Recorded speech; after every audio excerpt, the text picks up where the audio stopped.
Boom, we are live. Well, what's up, everyone? Good evening, American guys. We're here for the third episode of the Real Pool Talks podcast. I'm live from Vietnam, and I have Jason Sword and Collins with me, the post-up Collins, and we have a lot of things we'll be talking about today. It's been a crazy week so far. I bet. Yeah, where do we start? Probably we'll have to start from the recent Mosconi Cup announcement by Metrum, which happened yesterday. It's a shocker for a lot of the fans out there. I haven't read a lot of comments yet, but I was talking to Christina a little bit, and she said that there was some negativity and there was a lot of positive comments too, which I expected myself. But yeah, it's I think it's an unbelievable news for the event.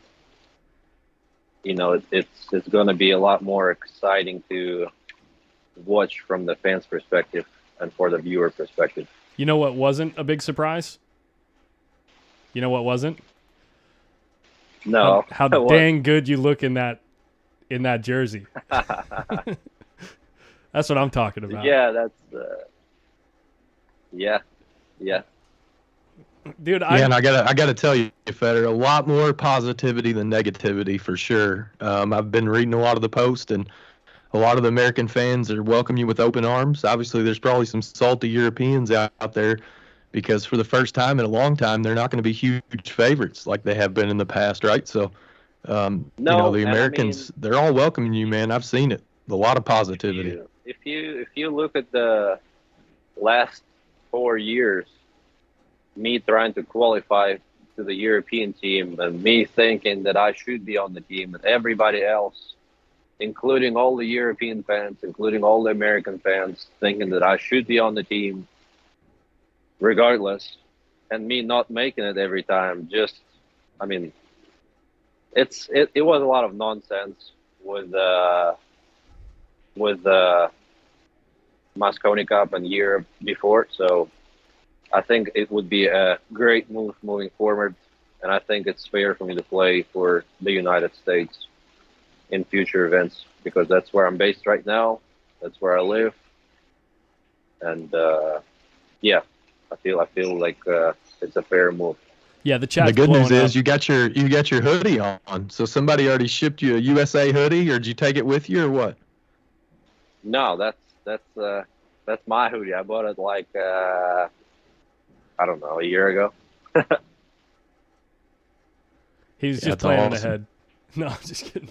No, I got He to wears ask you he wears it all the time, man. when did for you, and obviously like I'm not asking for Matchroom's secret sauce or anything. Like I'm just curious like how long for you has this seemed like a possibility? Like logistically and literally, has the discussion been something that's like fairly new, or has it been something that's been kind of probed at for a while? Or No, what happened was that I got a green card, and I got a green card recently.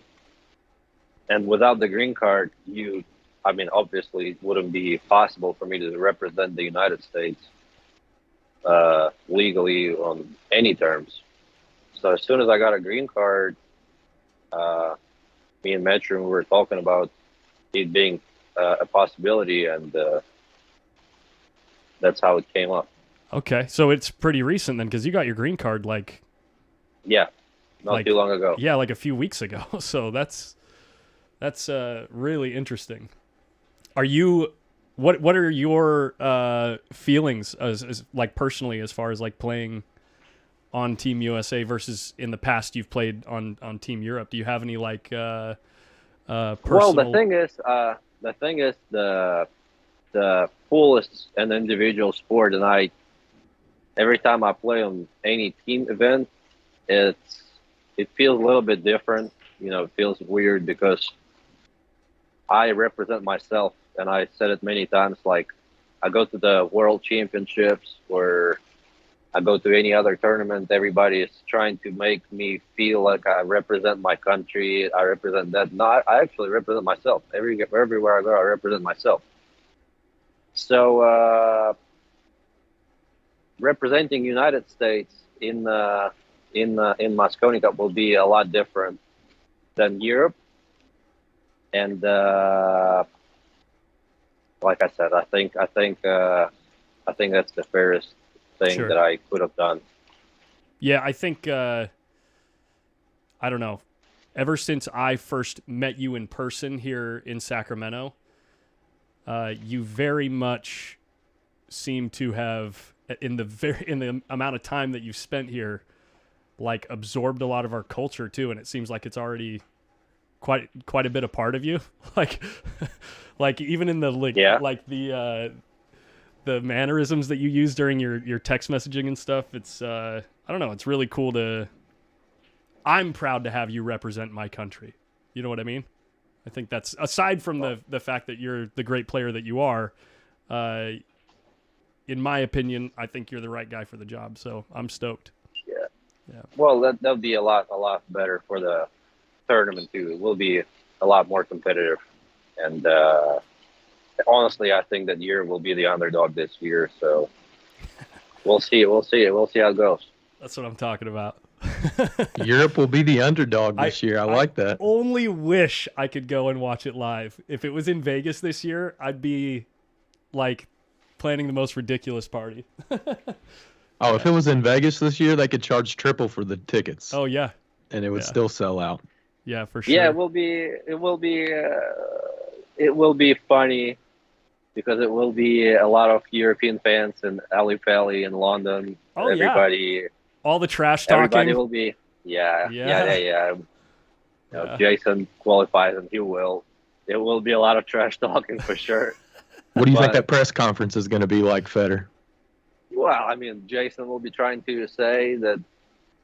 I don't know. He'll be trying to say something funny, and I'll just have to react. And I don't know. I'll have to think more about it.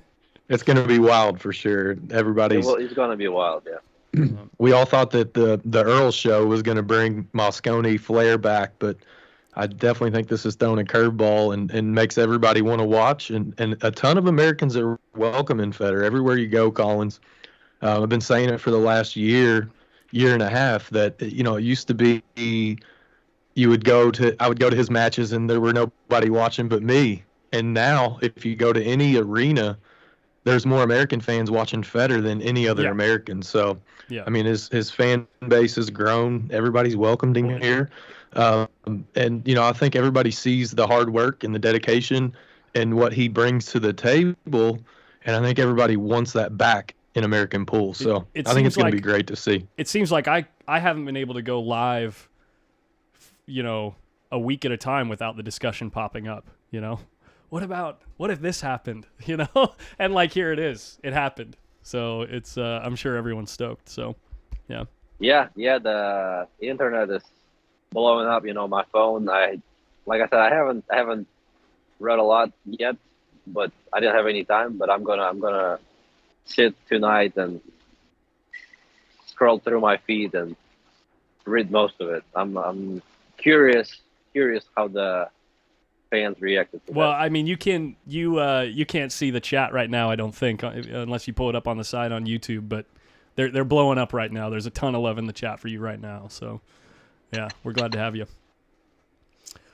Yes. Collins, you gotta pick up the other. Put the picture up of the other Mosconi Cup. There he is, Mr. Carl Baum, millionaire Carl. He qualified by beating Dominic Dunn for $200,000 at Buffalo's, and this just in, we just got the news.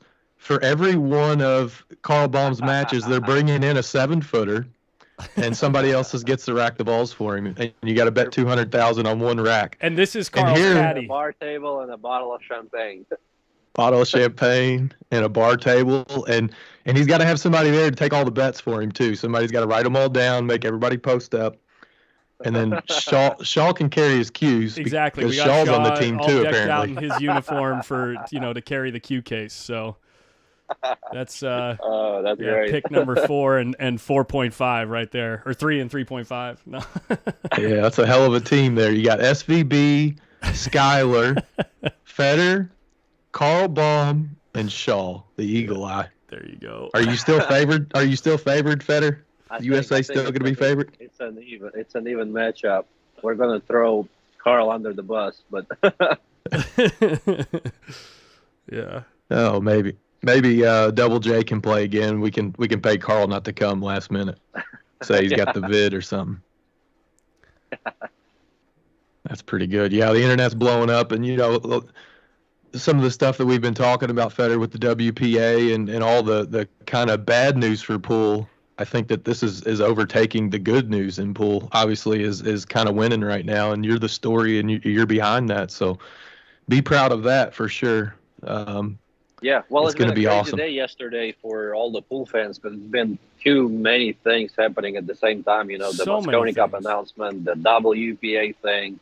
I was still in the tournament playing in that Perry Open all day, so my mind was like, where do I focus? And you still won the whole thing. Well, Which, by because the I way, turned off the notifications. Yeah, yeah, we'll talk about it later. yeah. So, you guys want to talk about the WPA announcement? And Yes. Yeah, I'm very curious to hear both of your thoughts. I mean, my opinion is pretty much the same as any other top player, probably. The WPA was always involved in my career when I was playing in Europe.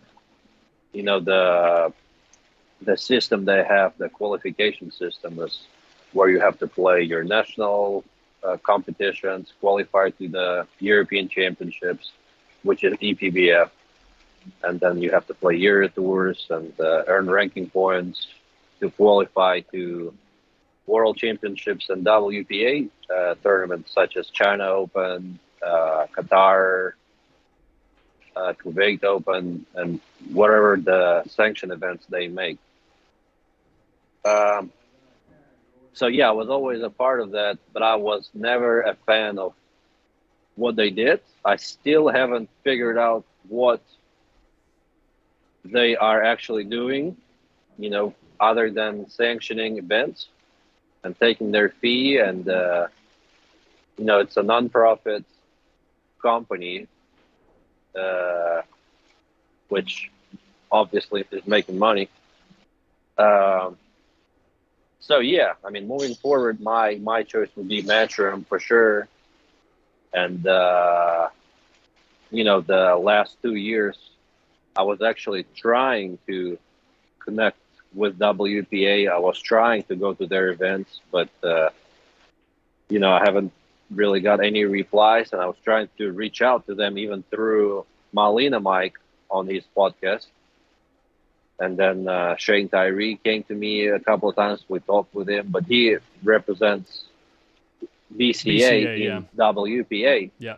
So I told him that it would be, it's a little bit weird me talking to Shane Tyree when I'm trying to talk to the guys in WPA, like Deshaun or somebody, and I never got any answer from any of them in the last year or year and a half.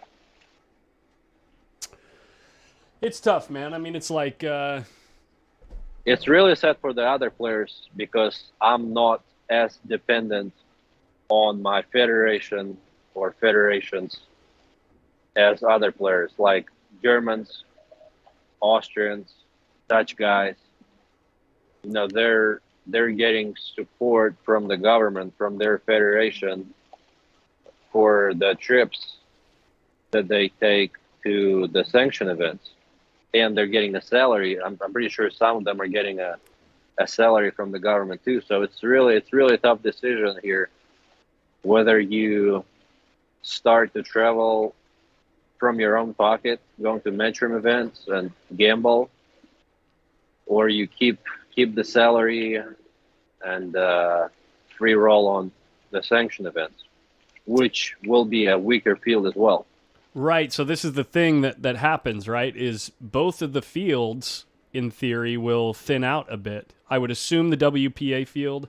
I mean, obviously, we'll see where the chips lie, and I'm just a guy with a microphone, amateur player, and I don't have strong relationships with all these top players. But I would assume that the WPA fields will probably end up with the weaker fields because it seems to be, from what I've seen on social media, a large portion of the top players are really seeming to side with Matchroom, at least the ones that are being public about it.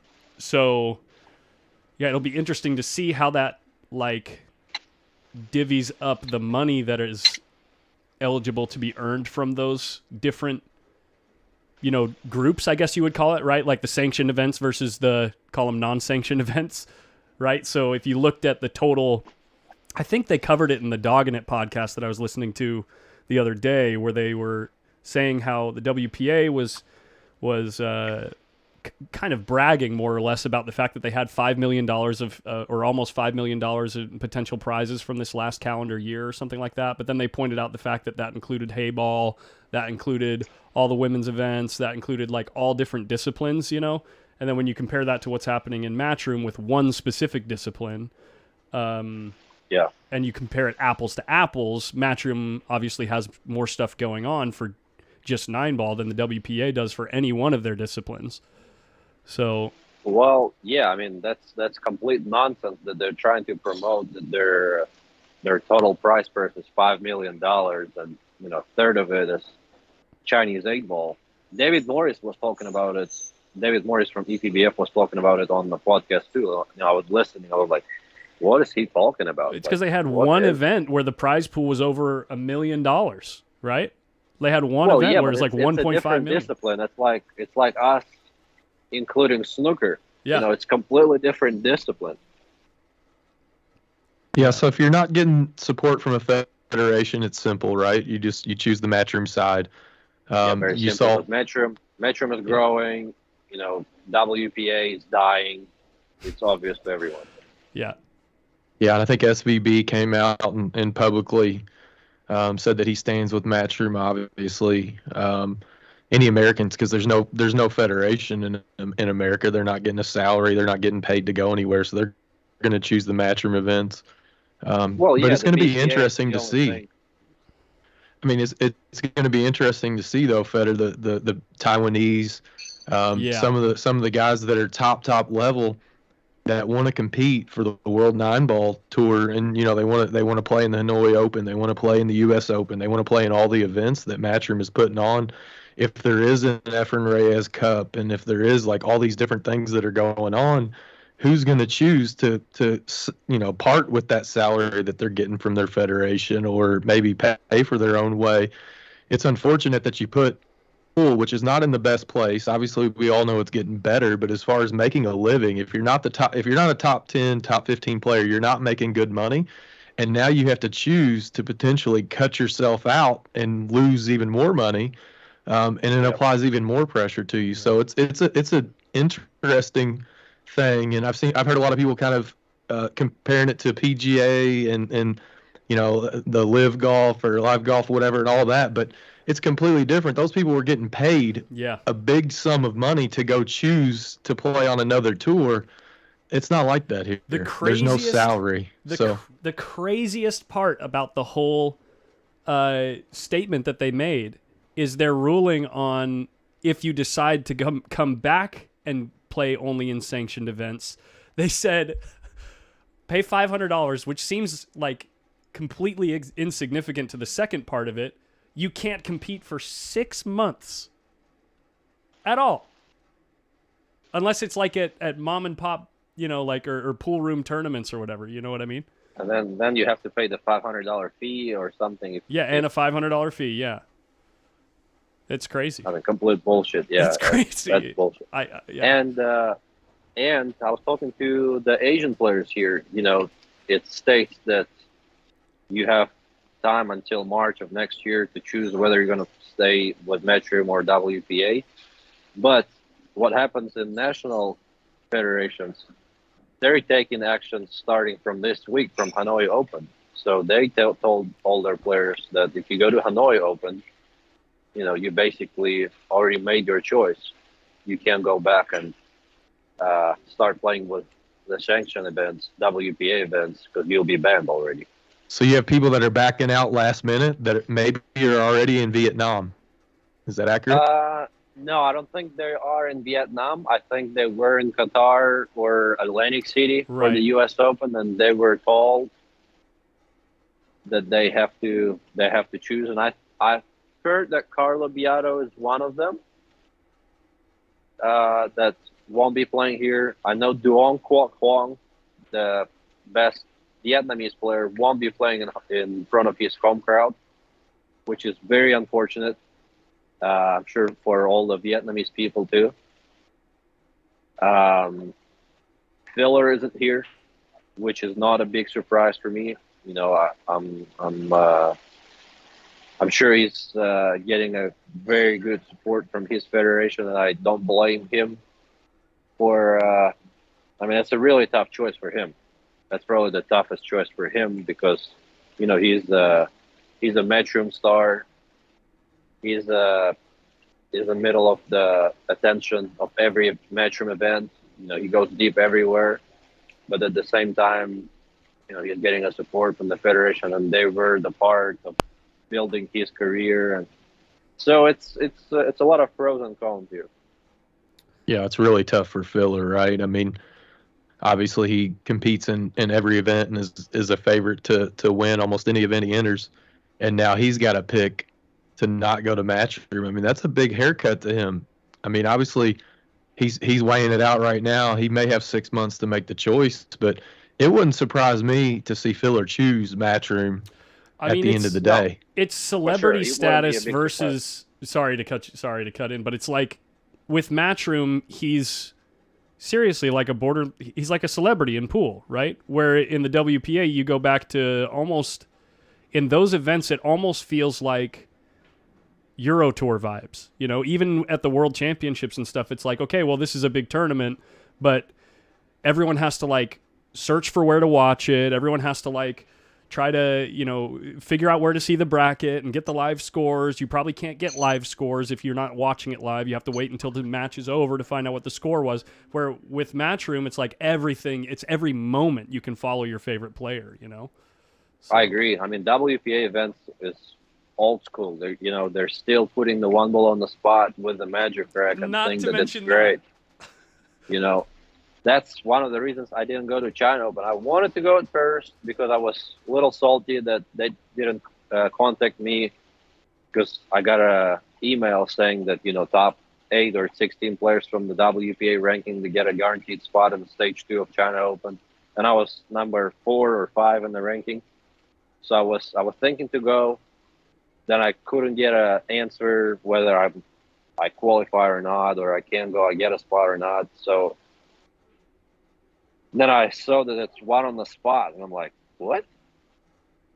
They're still playing that? That's crazy that some players are traveling. They're taking 12-hour flights to go and play one ball on the spot against a field of 128 players that can't run out. Yeah. It's like a bar table tournament for me. But you're right. Yeah, the streaming, the tournament coverage, everything is old school with WPA and with Matchroom. If you're trying to grow your brand, I think Matchroom is doing a really good job with that. And Matchroom is the way to go forward. Well, they're actually promoting their events, right? They're like Colin said, they're bringing it mainstream, the accessibility, the quality, the production that they're putting forward, and plus the growing prize pools and creating more regularity. These events, if you're a top pool player right now, you got to be chasing the Matchroom events. Top prize money, what Kopin Chung just won $50,000, winning the U.S. Open, and not to mention the $50,000 he won. What did it do for his brand to win the U.S. Open? And it's worth way more than $50,000. It's probably worth $50,000 a year to him in sponsorships and different things to win on that stage a lot, with the sure. Matchroom event. So I mean, Matchroom is doing a great job promoting the players too. You go to the Matchroom Instagram page after a player wins a major title, and it's nothing but him. You go to Matchroom pool on Instagram right now, and the last 9 posts after the U.S. Open were nothing but Ko Ping Chung and Ko brothers. Yeah. So they're doing a really good job promoting the players and their tournaments. Yeah. That's why I watch it. I mean, it's just like I said also, with the live scoring is such a huge part from a fan's perspective to be able to like be in the heat while you're watching the tournament. From the 256 players, you can sweat the score of every single match. So it's well, Yeah. the other thing is, not to mention, like, the WPA's in the Stone Ages. The format of what just happened at the U.S. Open, I've been going to pool tournaments for a long time. I've never seen the format of what the U.S. Open is. I've never seen a tournament better with 9-ball. 9 on the spot. The template was good. The pockets were tight. It was actually watching pool. super It wasn't a compelling. joke. Yeah, Yeah. it was. It's awesome to see. So the format is constantly evolving, and I think that in large part has to do with the involvement of Jeremy Jones, the involvement of Carl Boys. They're getting input from top players, and they're continually improving the events, and they're making it better. And at first, when I heard they were using 4-inch pockets, I'm kind of like, yeah, that's kind of stupid. That's going to be gaffy. You can't really play 9-ball on 4-inch pockets. But the way it played, it was actually pool. It was the best event I've ever been to live, the U.S. Open this year. And that tells me that the moves and things that they're making are smart. And not just your average pool player is going to watch that and see that. Anybody that watches it's going to see it. It was a ton more entertaining to watch, even at the highest I level. agree. Ko Ping Chung didn't miss a ball all week. Right. I get that, but it was still awesome to see, and just then you- unbelievable talent. And then you So, compare that to what happened in Qatar, and I followed quite a bit of that actually, just because again since I'm an amateur player and I'm not in the action and with everything with you guys, all you top players, I like to sweat these kinds of things. And as I'm watching this other event that's happening with 1 on the spot, template rack, and then they did a double alternate break format. Did you hear about that? It was Yes. each player gets 2 breaks. So 2 breaks, then 2 breaks, 2 breaks, and 2 breaks. It alternates every 2 breaks. But like I remember I was watching the semifinals between John Mora, who had a great tournament, and Johnny, yeah, Mr. Smooth. Mr. Smooth. No, it was really fun to watch. Rack 'em actually. up, pull-up Johnny. game. The pull-up game is getting stronger. No, but he's in the semifinals, right? And Ko gets up to like a 5 or 6 game lead. I think it was like 7-2 maybe. And the guy that was on the mic was talking about how, John's looks like John is coming back or whatever, and it's like you're just ignoring the fact that Ko gets 2 breaks every other, John gets his 2 breaks, and then Ko's going to break and run 2 racks. You know what I mean? Because it's one on the spot. It's very boring to watch. Yeah, it's very boring to watch. If the break and run percentage is probably 70% now Yeah. with that format that they're using. Yeah, and the pockets And were if it's another quite break, loose. the pockets are big. yeah. And if you go up 7-2 with alternate breaks, you're done Yeah. almost. Especially with 1 on the spot. Template rack. With matchroom format, you're never out of the match. No. There has been if we talk about Ferry Open, there has been so many comebacks where players were up 7-0, 8-1, and race to 9. The winner break format, I think it creates a lot more excitement, and those comebacks, I think they're great for the sport. Yeah.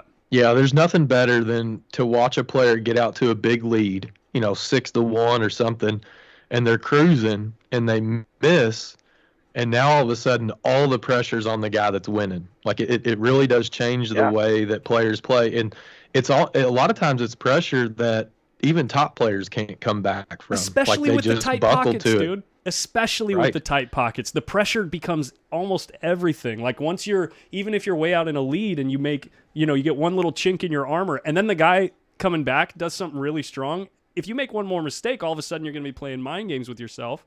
and the pockets are too Oh, tight to for play sure. mind games. You know. For sure. I mean, the U.S. Open equipment, format, everything was brilliant. You know, the same thing happened in Germany. The Germany tournament was still a little bit better for me because of the location and the city and everything, the vibe. The fans were unbelievable. There was so many German fans. It was crazy. The U.S. Open fans were unreal as well. I mean, that that was crazy. I was playing like in front of the home crowd. You know, everybody was cheering for me. Yeah. But yeah, the same setup as Germany. Two TV tables that play slightly different to the outside of the TV table arena tables, and the outside tables are playing super tight. You see a lot of Tough. safeties, but still the players are getting better every event. The top players are getting better literally every event. And you know, the very first time they went to the 4-inch pockets, you know, the players were scared, and you saw a lot of misses. There hasn't been a lot of breaking runs, but now everybody already kind of figured out the break. They're getting easier layouts. There isn't as many safeties as there were the very first tournaments, and there hasn't been as many misses. But the the moving part is still there. Don't get me wrong, and that's why I like this format because it's not only the break and runs, which happens too, but also tactical battle. The break and runs need to happen still occasionally. You still need to Of have course. moments like what Ko Ping Chung did in the No, U.S. but Open, what right? happens from the last 16? From the last 16, it's a completely different tournament. You know, you have Yeah. the shot clock from the 20-something tables. It goes down to 3. It's a different arena. You know, you have all the fans watching all your matches, and you're playing on slicker tables, which play a little bit more loose. Yeah. So it comes down to whoever can break and run more. To where the first 3 days, I feel like I'm playing a lot more safeties uh, than running out. But it's almost good that way again for TV, right? I mean, I feel like It is. yeah, it's It is. like let the early part of the tournament decide who gets to play that game, and then once you get there, it's time to deliver for the fans, you know. And it's a really good storyline. So yeah, Yeah.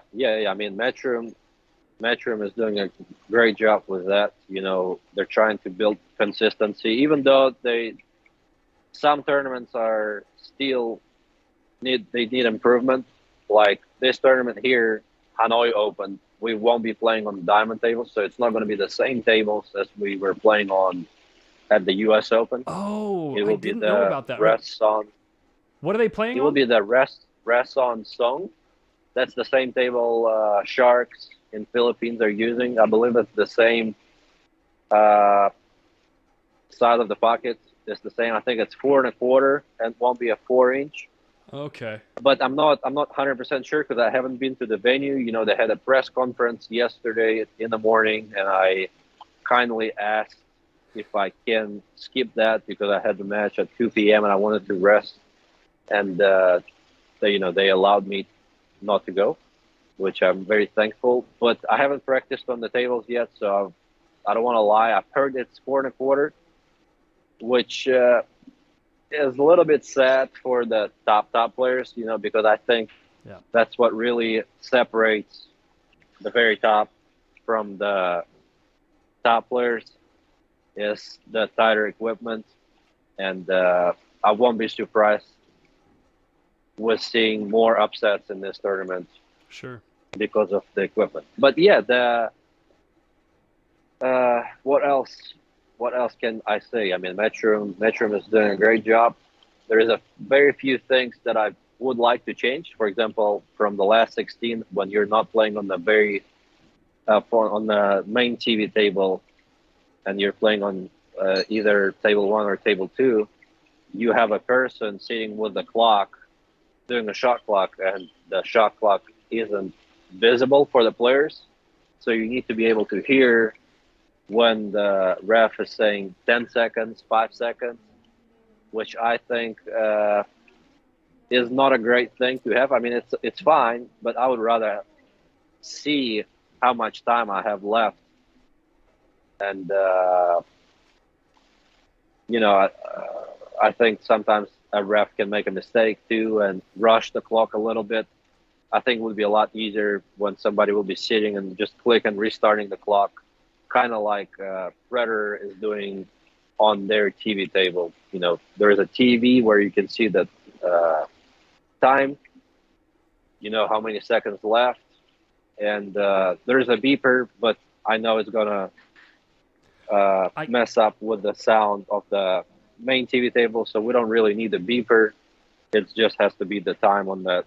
I feel like not being able to see the time, like glance up and see the time, and it's just going to be someone there with a stopwatch, is going to massively affect decision making. Right? It does, and that's what happened to me in the quarterfinals of the U.S. Open against Robbie Capito. I felt like, because I've practiced many times counting 15 seconds, 25 seconds. I know what 25 seconds is in my mind, and there has been a few times where I came to the table, I spent probably 10 to 15 seconds, and I already hear 10 seconds. When I hear 10 seconds, I realize that, well, first of all, I don't want to take my chances of a ref taking a decision whether it was a foul or not on the last 2 seconds. Because, when they say 5 seconds, and you're still on your first or second stroke, you will be gambling. You will be gambling on the clock. You know what I mean? So I heard 10 seconds many times on my first stroke, which was weird because I felt like I should have had 5 more seconds. Yeah, and I think it's an easy solution. So when you watch somebody play chess and they're on a timer, right? They make their move and then they hit the timer. It's simple. You put a button at each player's seat. When the person is leaving the table comes and sits down, they hit it. It happened to you 3 different times, Federer, where you were up at the table and they had already started the clock, but the other guy wasn't out of the way yet. I mean, it just needs to be something that flows a little bit easier whenever, especially when the table's switching hands. If it's you going from shot to shot, obviously it doesn't. But if a player, because if you play a safety, Federer, for instance, and you want to look and see if you got him or not, when do they know when to start and stop the clock? If you're, you're down over the ball and you're looking at it, it should be when the player, the incoming player or the outgoing player sits in their seat, that's when the clock starts for the next player. Well, I believe that. I think that there's a lot of refs that are doing the great job, but there are a lot of them that are not doing a great job. Some of them are experienced ones, and some of them are just showing up for a couple events a year, and they haven't experienced or seen pro matches, and I think they don't understand how important it is what they do. Like the time, the shot clock part is as big as racking, in my opinion. It's so big that the players are going to suffer, and they will be dependent on how good of a job they're doing. It's got to be bigger than watching close hits, because it happens every single shot, and close hits only happen every once in a while, right? And it's like, by the way, just to clear things up, the hit that Robbie Capito, the foul that he made, that wasn't a foul. It was? That wasn't. Yeah, it was not a foul. That was not a foul, and I wasn't sure from my chair, from where I wasn't sure if it was a foul or not. I mean, first of all, I didn't think there was any chance of being a foul because I didn't see the 8 ball or whatever the ball was next to the other ball. I didn't see it move. And then Marcel says foul, and I asked Marcel if we can go and watch the replay because we're playing on the TV table. He says no, we're not allowed to watch the replay, which was weird. That's another thing that I think should be the players should be able to do when they play on the TV table. They should be able to go and watch the replay. I think it's fair. And but yeah, at the same time, I didn't want to take a chance. You know, if I knew that 100% there was no foul, I would have fouled back and gave the cue ball, or I don't know, replaced the position or did something to where it was fair. But I don't want to take a chance of it being a foul. Then I'd be a complete idiot, you know, watching the match after, thinking to myself, why did you do that? You know, the guy. Yeah, fouled. you're not the referee. He hands you the ball. You do what you're supposed to do. Yeah, you know, I it's tough. apologize to Robbie, and But it wasn't your that's what fault. happens. That's what happens sometimes. You know, there's good calls and bad calls. Yeah, and that was a avoid that. pivotal point in that match as well. It really felt like it was going to be tough to get the table back from him. He was playing It was a awesome. weird Robbie match. was. It was a Yeah. really weird match. Still an unbelievable run, and I've said this. I've told Federer this, Collins, but the thing that impressed me most about the U.S. Open with Federer was normally it's his breaking, normally it's his shot making, normally it's all of those things that wins the matches. But on those outside tables, it was his safety play that won him almost every match. Most of his opponents were out breaking him. Like he was playing Sanjin. Sanjin had the biggest break. I mean, I don't know how that guy would have lost any match with his break. That it was unbelievable the way he was breaking the balls. And a ton of people were out breaking Federer, and he just kept beating them. And he was doing it because he never relinquished the table. He was winning every safety battle. And here's another thing. I said this to Federer as well. His jump cue is back.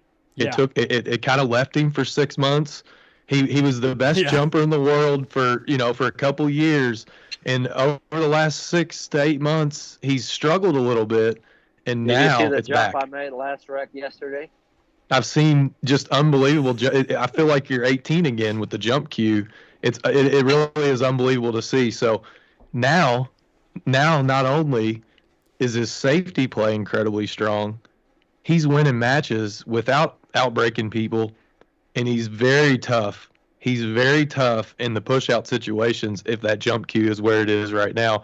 I think he's the best in the world after the break when you have to push out, because you can't push to a jump because you know he's going to shoot it, and he can push to a jump, but then his opponent doesn't want to shoot it, Right. but they can't give it back to him, so what do? That's actually what happened with Max Lechner. I played Max Lechner in Michigan. It was a Predator event right before U.S. Open. I think I made 6 jump shots in that match. I remember. It's racist to avoid. I think that was the one that Jimmy Weish did the commentary on. It was, yeah. Yeah, maybe, but it was insane. Like, I'm pushing to a jump, making the jump, I'm jumping after the break if I'm hooked, making everything, and then it was like a very tough situation where I can push to a very tough jump, and I know I'm a big underdog to make the jump, but I know that, you know, I already made every jump that I played. I know there is no way of him giving it back to me, so I push to a position where it would be really tough to do anything, but I just know that there is no way of him giving it back to me. And I'll push. He tries to jump, misses. Yeah. But then after the match, he says, "How can I give the jump back to you? You know, I will be thinking that I'm an idiot if you make another one." What about the jump that Alexa did on you at the very beginning of the match on the TV table? That was unbelievable. You know, all the European juniors that I played with together, Sanjin, Alexa, now Moritz,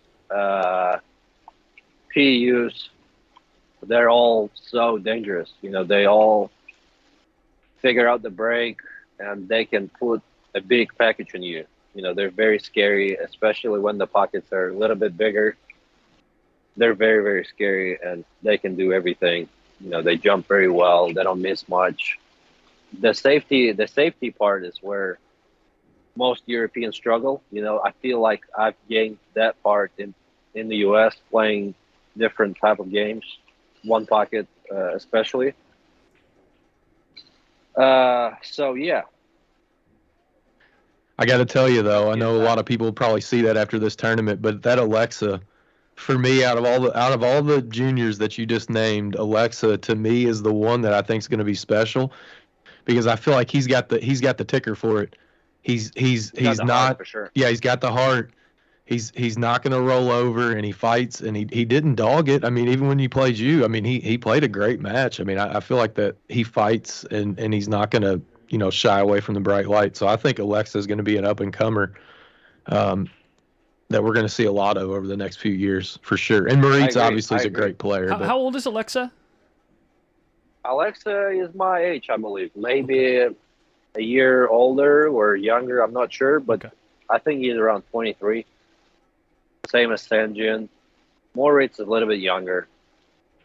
yeah. And then But Alexa came storming back against Shaw on the TV table. He was down big, right? And then Oh yeah, gained to put control that of the big table and package. just Yep. yeah. there's another Just like player. I said, those TV tables, if the brake is working, they're going to be running. There's another young player that's been on the scene for quite a few years now that I just feel like if he could nail down his decision making a little bit better, he'd be a hell of a threat. Mickey Krause has had some incredible matches recently, and he's just Yep. it looks like he's just shy of breaking through to that level where he can actually compete, Have you He had Right. somebody beat. Who did he have beat and gave it away, right? Ruiz. He played Ruiz. Ruiz Yeah. in the U.S. Open. No, he didn't give it away. It wasn't insane. No, how it he ended. played a lock-up safety on the guy, and he fluked Yeah, the he'll- three, he'll- like 2 rails and off a ball. Yeah. How lucky Sorry, is Mickey. FSR You didn't give it away, yeah. Mickey. Sorry. But he had a big Yeah, lead against FSR FSR though. He That was did. just one Yeah. rack. He had a big lead. Yeah, he had a big lead. Yeah, you're right. I haven't watched the match. I don't know the whole story. I just watched the hill. And it was insane. Yeah, Mickey is another one that if he breaks really well in that format. He's constantly making the one and the wing ball. And but like you said, Collins, I think the decision making is something that really hurts him right now. I just think listen, I can say it, Federer. I know you're trying to be politically correct. Mickey's just a notch below those guys in almost everything, right? Like ball making and I'm sure decision making, but just overall talent. I mean, the 3 or 4 that you named are going to be world class players, I think. I don't think it's talent. It's just something that he needs to work on more. Yeah. All right, well, hey, do So you what want to about talk the about Perry that? Open? Yeah, that tournament that you just snapped Very off. open, yeah. Well, they have 2 tournaments here in Vietnam. Very open is, Get out of the way, Jason. Sorry. considered it as a warm-up tournament before the Hanoi Open. But it's a big warm-up tournament. That the prize purse was 104,000 total prize fund. So it's a big tournament. 25,000 for the winner. Beautiful pool room, all fairy tables. I never seen them before. They play somewhere in between Brunswick and Dynamic, like a mix of Brunswick, Dynamic, and a Rasson. They look really cool. They played loose. The 3 TV tables. So the pool room was like this. They had 3 TV tables on one side, and like 16 or 20 tables on the other side. The 20 tables on one side, they played very loose. I think it was 4 1/4, and they just changed the cloth. So he played like 4.5 inch bucket. And the 3 TV tables, I think the cut of the pocket was a little bit different, and it felt like the pocket was a little bit tighter. And I think the humidity, it was really hot. It was really hot at some points, and the tables started to bounce a little more on one side of the room than the other. So some tables were playing a little bit tighter. But in general, there has been a lot of matches where players ran big packages. Like the very first round, Sanjin ran an 8-pack and missed the 9 ball to run the set. after the leg, the very first round. And Wow. then you see Moritz. I mean, all the players that we just named. Moritz, Neuhausen, he ran a six-pack. Uh, yeah, there was many matches where players. Skylar Woodward was up 7-0 against Niels, and Niels came back and won. Michael Feliciano was down big in at least 3 other matches, and put a big package, 5-6 racks, and won. I was down 5-1 the very first round. So sweat this. That was crazy. I played a Vietnamese player, second round, and I have a friend here. His name is Z Ming. He's local, and he's a shareholder in that Ferry Arena where we play. And I asked him who is the guy that I'm playing, because I never heard his name and I never saw him travel anywhere. He's like, "Oh, you're good. You're good. He's a national rep. He doesn't even play pool." I'm like, "Perfect." So we're lagging, and the first shot I have is 4-0. I'm like, "What?" You're Well, good. thanks. You're good. Thanks, Ming. See, this guy doesn't play pool. Nice ref. The guy is looking good over the ball, and the way he's playing, he's obviously playing pool. And I was actually shocked by the amount of people and fans that are playing pool in Vietnam. It's shocking.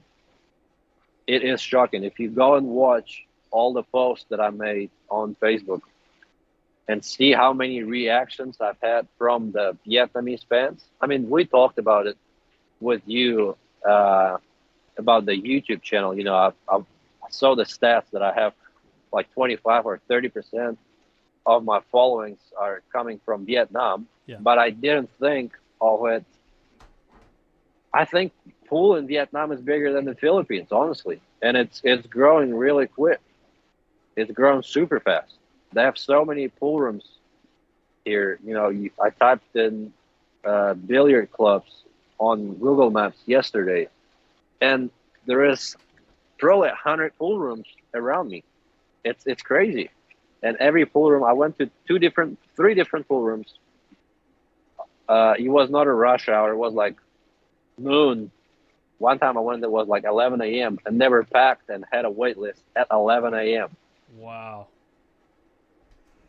There is so many young people trying to play pool. And the funny thing, nobody is drinking and playing. Everybody is just here to play and have fun playing. It's not like pool rooms in U.S. Most pool rooms, they have like bar tables and people are drinking and having fun. It's not like that here. They don't drink. They're just there to play, and mostly it's young people from 20 to 25 is what I saw. Wow, that's really cool.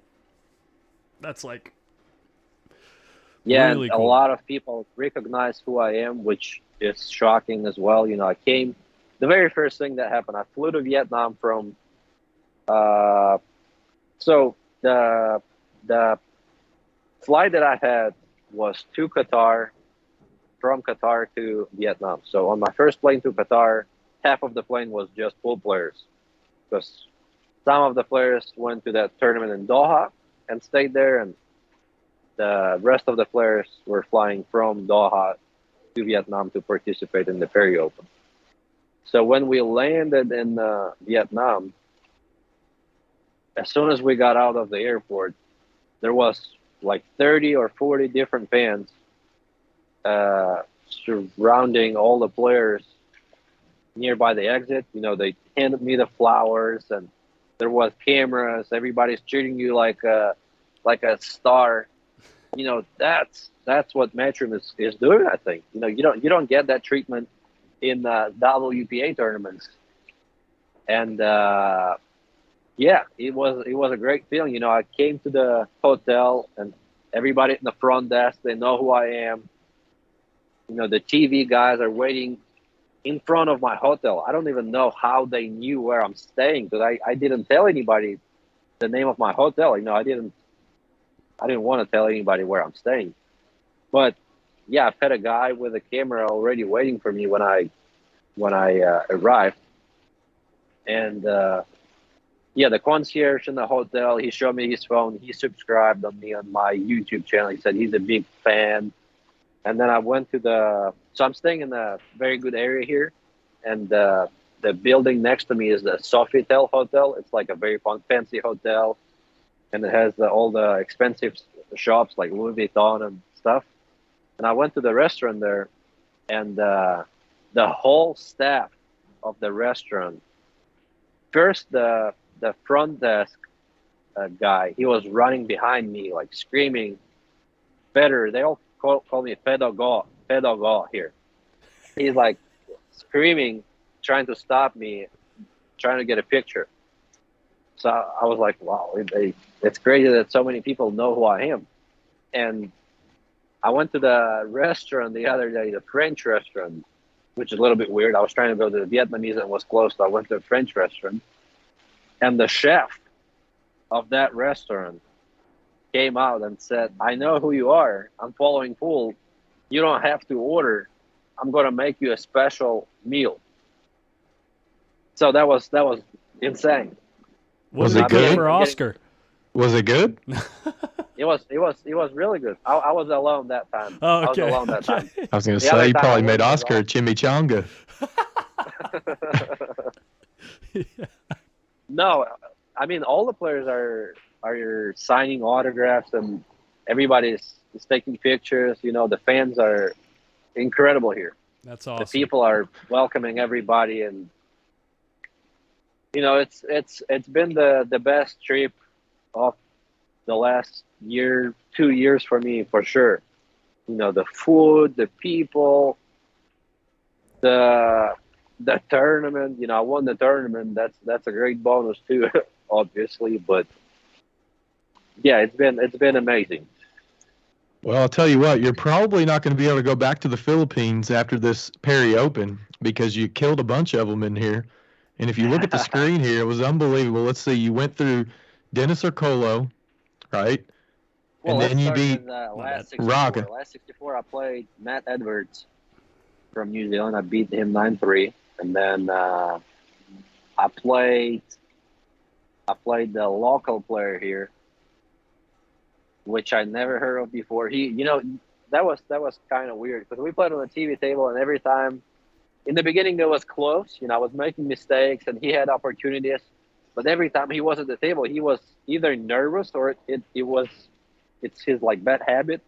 He was always like checking his stroke, and he was really uncomfortable at the table. And he didn't take his chances there. And then I played Dennis. That was a good match, and I was really lucky with the breaks there. I think it was 1-0 where Dennis had a chance to play safety, and he left me open, and I broken around 6 or 7 from there to go up 8-0 or 7-0. But it wasn't like I was breaking good. I was just making the one, and everything was clicking, and I've had like very easy tables, very easy. Like I'm saying, like Big Al would be out. Like it was easy. Let's not get carried away. Right. But yeah, I mean, So obviously it was- everything had to be clicking to win 10-2 against Dennis, right? So yeah, I was up 7-0, and then Dennis won a few racks. Then he hooked me, and I played kick, hit and hope, and I have like I'm getting lucky. Like I'm either snookering him back or fluking something, and I'm jumping, and everything is just clicking together to where I'm getting every roll, and Dennis didn't have many opportunities. So you There. beat Dennis, Then Raga, and my next match was against the veteran player from Taiwan, Pu Che Wei. He was a very strong player back in the day.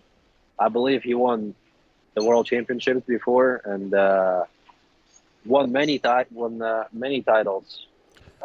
He beat Chua Obviously a great player. He beat Chua, yeah. and Pius. in 2000. I think he hurt his wrist, or he has some injury. He's wearing like a compression. How do you call it? Compression bracelet or Yeah, like a some type of wrist thing. brace. Yeah, like a brace. Yes, yeah. The brace on his wrist, and the way he is stroking the ball and holding the cue, he does it with 2 fingers, so it's very loose. And I don't think he's using any of the wrist because it's injured. But Are you talking about he Fu or already- Johan? No, I'm talking about the Fu. Fu, okay. Fu Chia Wei. Yeah. I'm not sure you're familiar with him, but I'm not. it's an old school player. Very knowledgeable. You know, when you talk about defense and safeties, he's one of the guys that will be tough to defend. And there was another Taiwanese actually, Kua Po Cheng. If you scroll down, Kua Po Cheng is his name, I think. He's somewhere there. Maybe the upper part. So Fu's kind of like a Warren Kiamko type player. Real smart. He's better than Warren. There you go. He was Really? there. Kua Po Cheng against Kyle Amoroto. Yeah, there you go. Kua Po Cheng. He's another player, another veteran that plays unbelievable. Gotcha. You know, it's great to see players playing at that level, you know, in their 40s and 50s.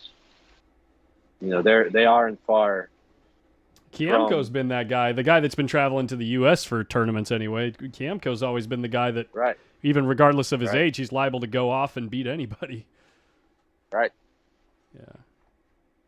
So yeah, I beat Fu Che Wei in quarters.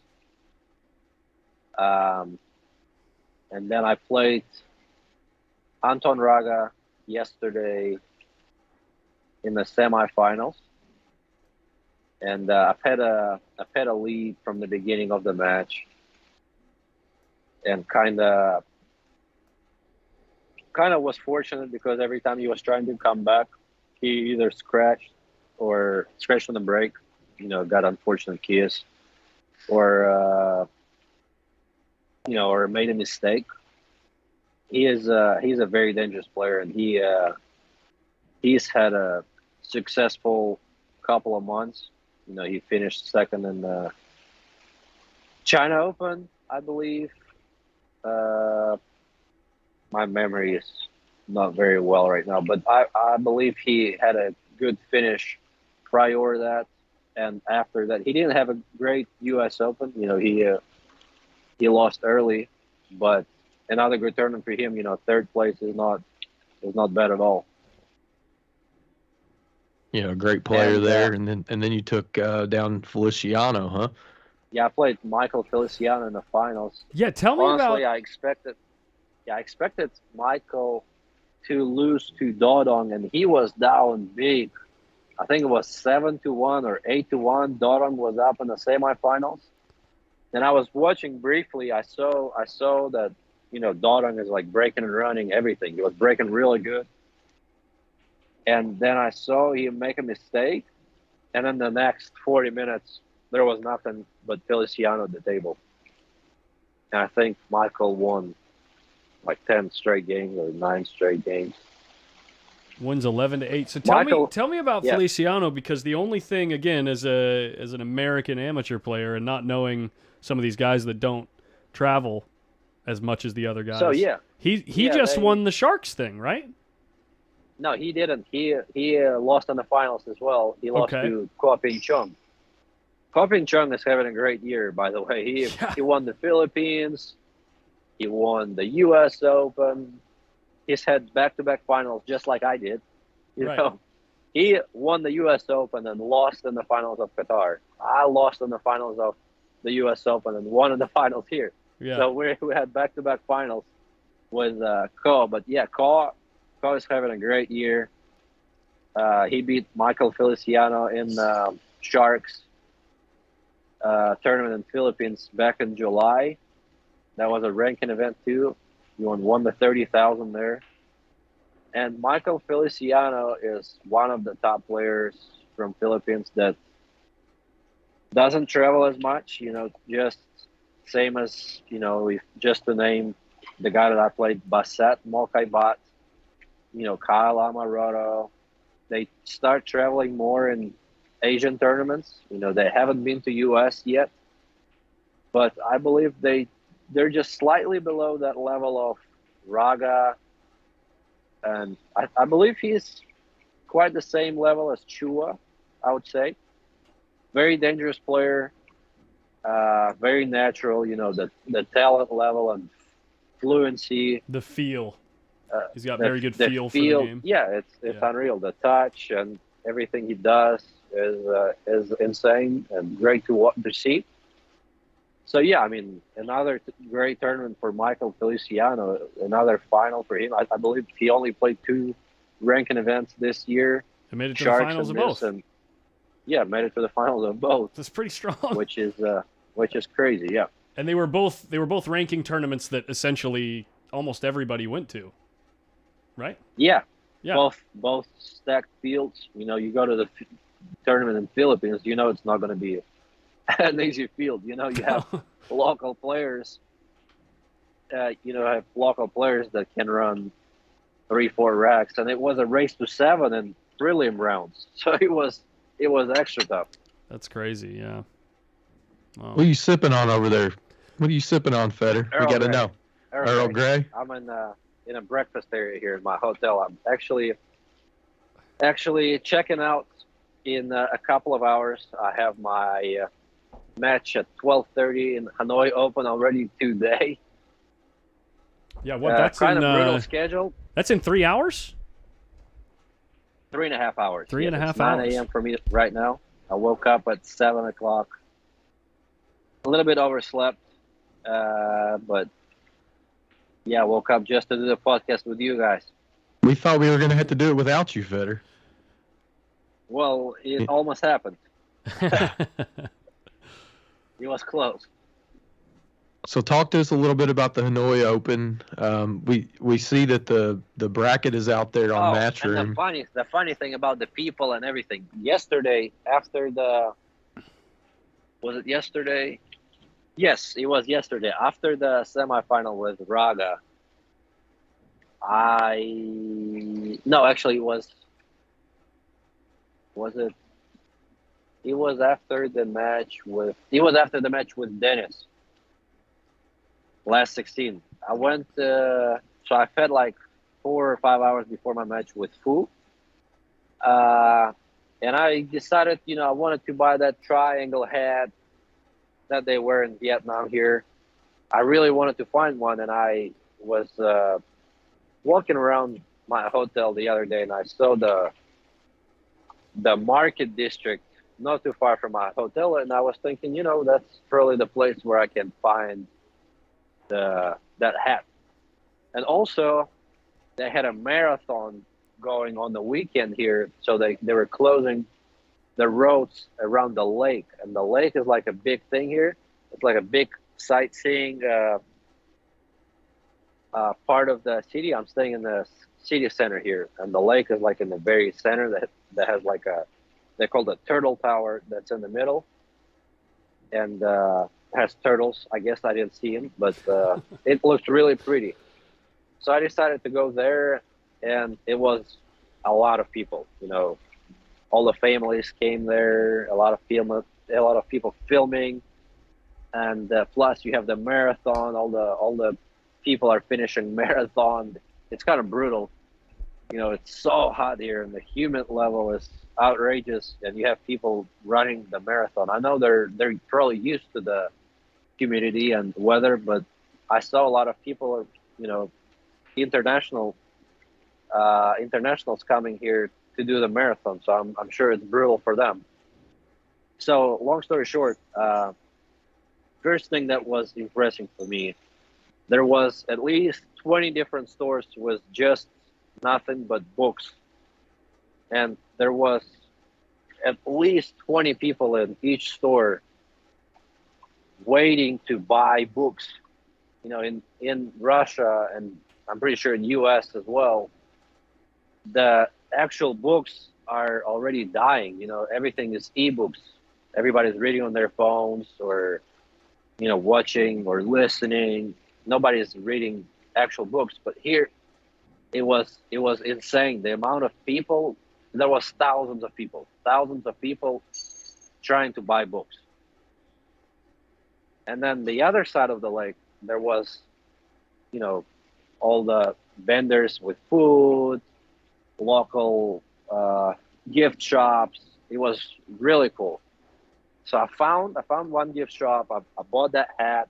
I thought it would be really cool to make a post that I won the match.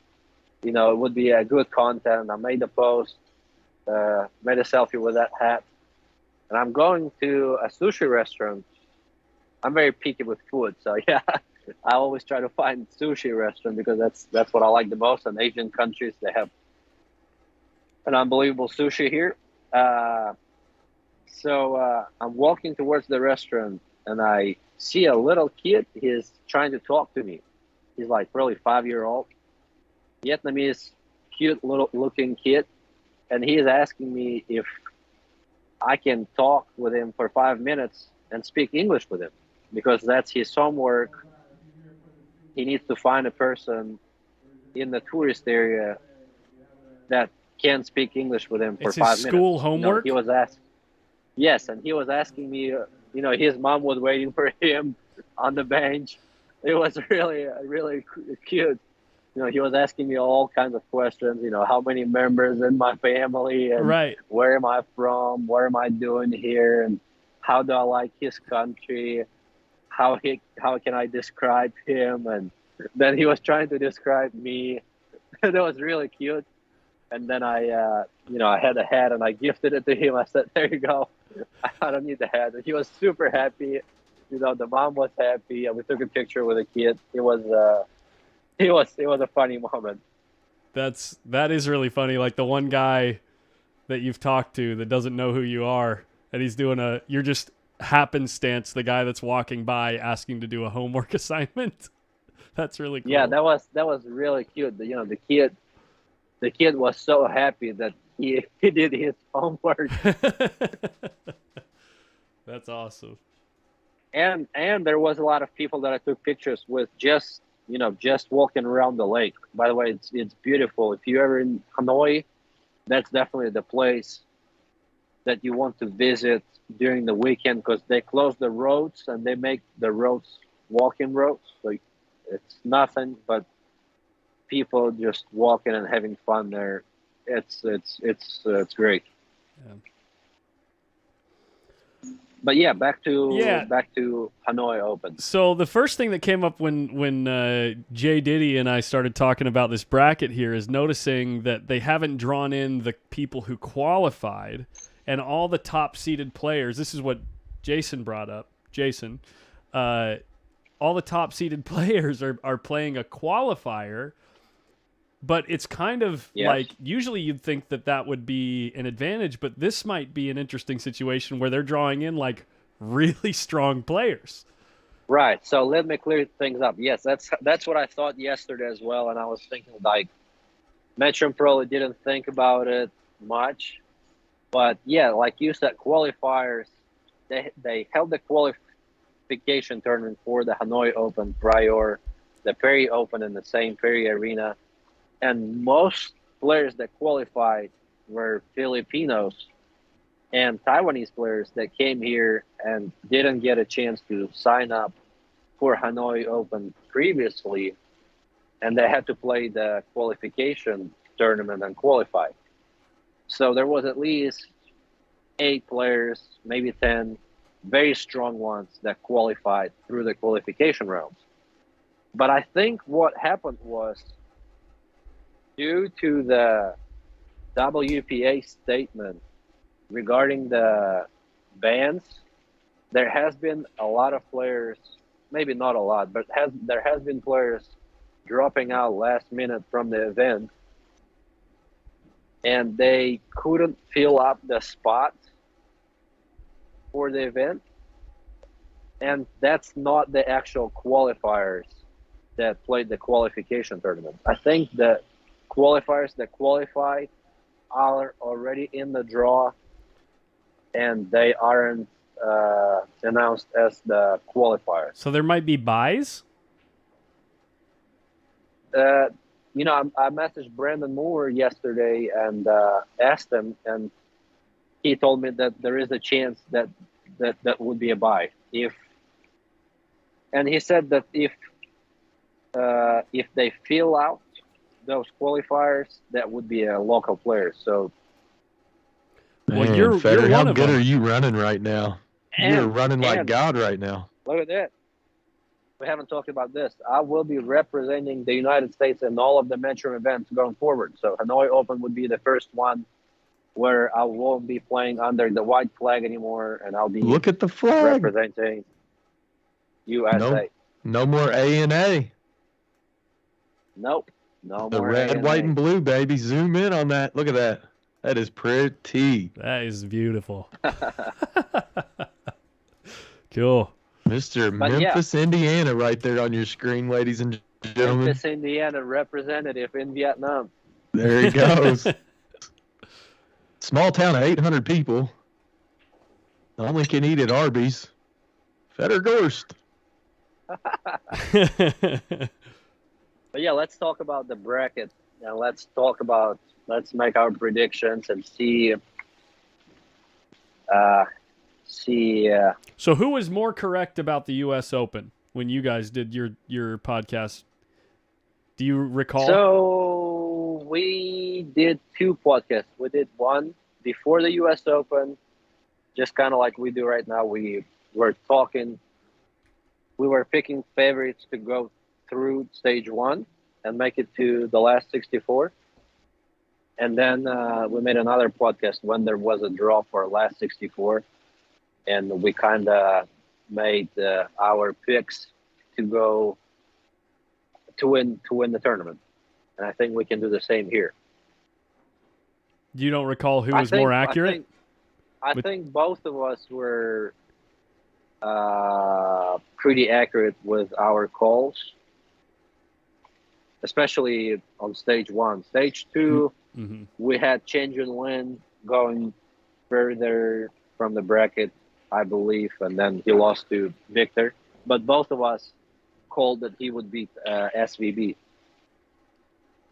Yeah, we were that. both pretty accurate with it, and obviously there was not a lot of upset outside of Anton Raga before the final 64. I mean, it was pretty much chalk all the way through. No, that's what that format does. The tough, tight equipment and tough breaking format favors the better player more than any other format. That's why I like it. That's why all the top players like it, because that favors them more over the rest of the field. So pretty nice draw here for FSR. He has the baby co-brother in there. FSR, the first seed, playing the qualifier, most likely to be a local player or the bye. But you're going to have a lot of Asian players that even I don't know, like Taiwanese players. They're good players, traveling from Taiwan here. There will be some Asian players that both of us don't know, but they will turn out as a great player and scary player. So I don't know who is the player, Sung Ling Xiao or Nguyen Beach Tram. I don't know neither one of them. So, you kind of predict FSR to play with either Ko Ping Han or To Liang Han. To Liang Han is the veteran Scotch double partner of Aloysius. He is actually the coach of Aloysius too. So all of us are favoring FSR to go through here. Yeah. Right? Yeah. Let's go. Yeah, he got a pretty nice draw, right? FSR.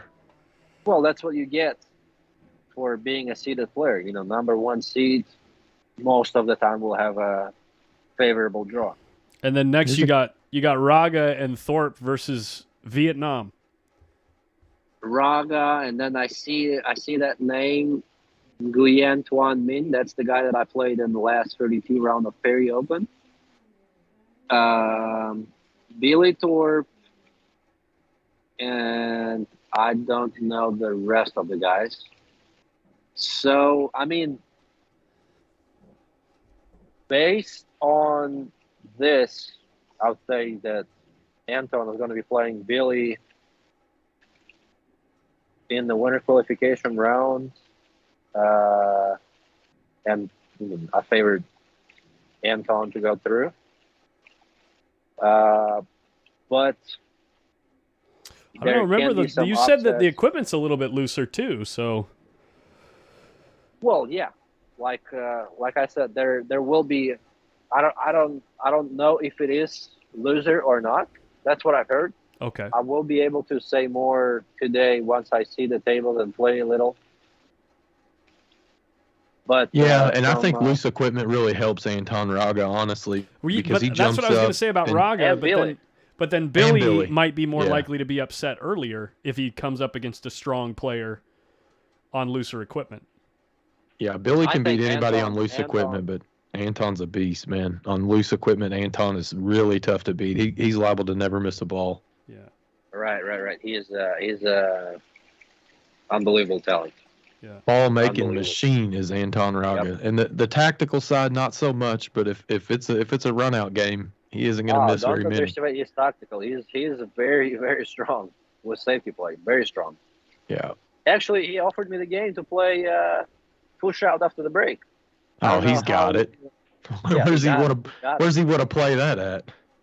Well, Jeez. probably he wants to play in the corner table in his home pool room, but And no jump cues. most likely that will come out right before we start. But that's what that wasn't actually him. That was the Dominican guys that were trying to stake him. Offered me that game in New York, but I was, I had problems with my neck, and I didn't want to get involved in too much trash talking. But yeah, that's the game that was offered, and I think that's the game we can play. Yeah, you damn right we can. Let's find that one. Let's go back and get that game. I'll rub your shoulders before the match and make that neck feel real nice. So we're all in agreement there.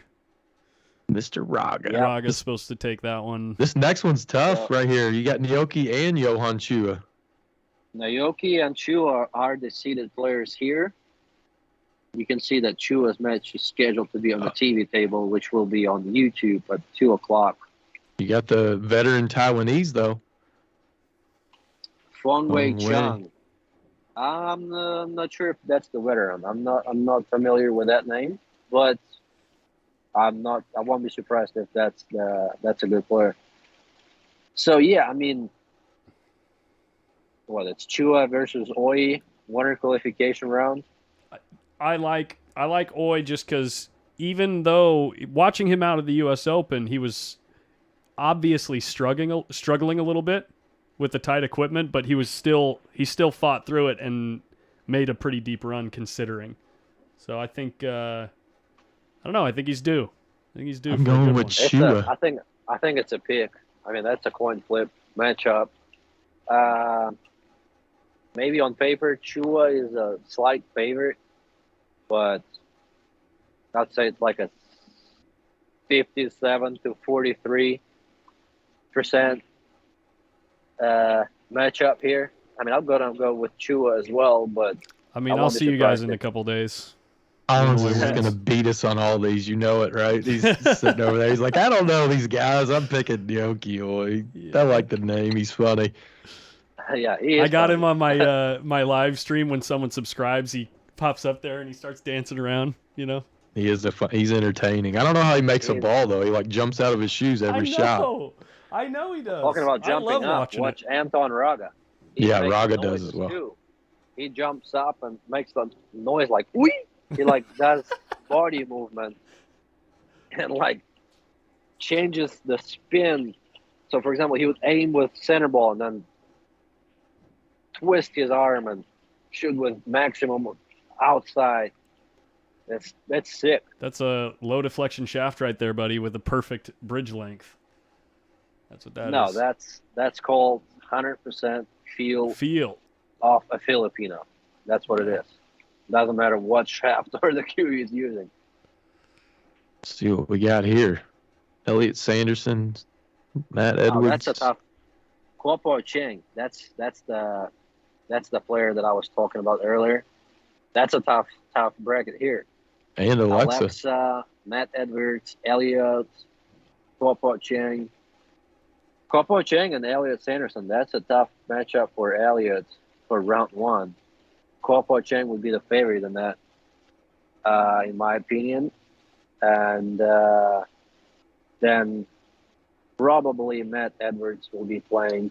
You know, I can't say that, the Vietnamese guys, I never named them going through, but most likely some of them are going to win because I just don't know who they are.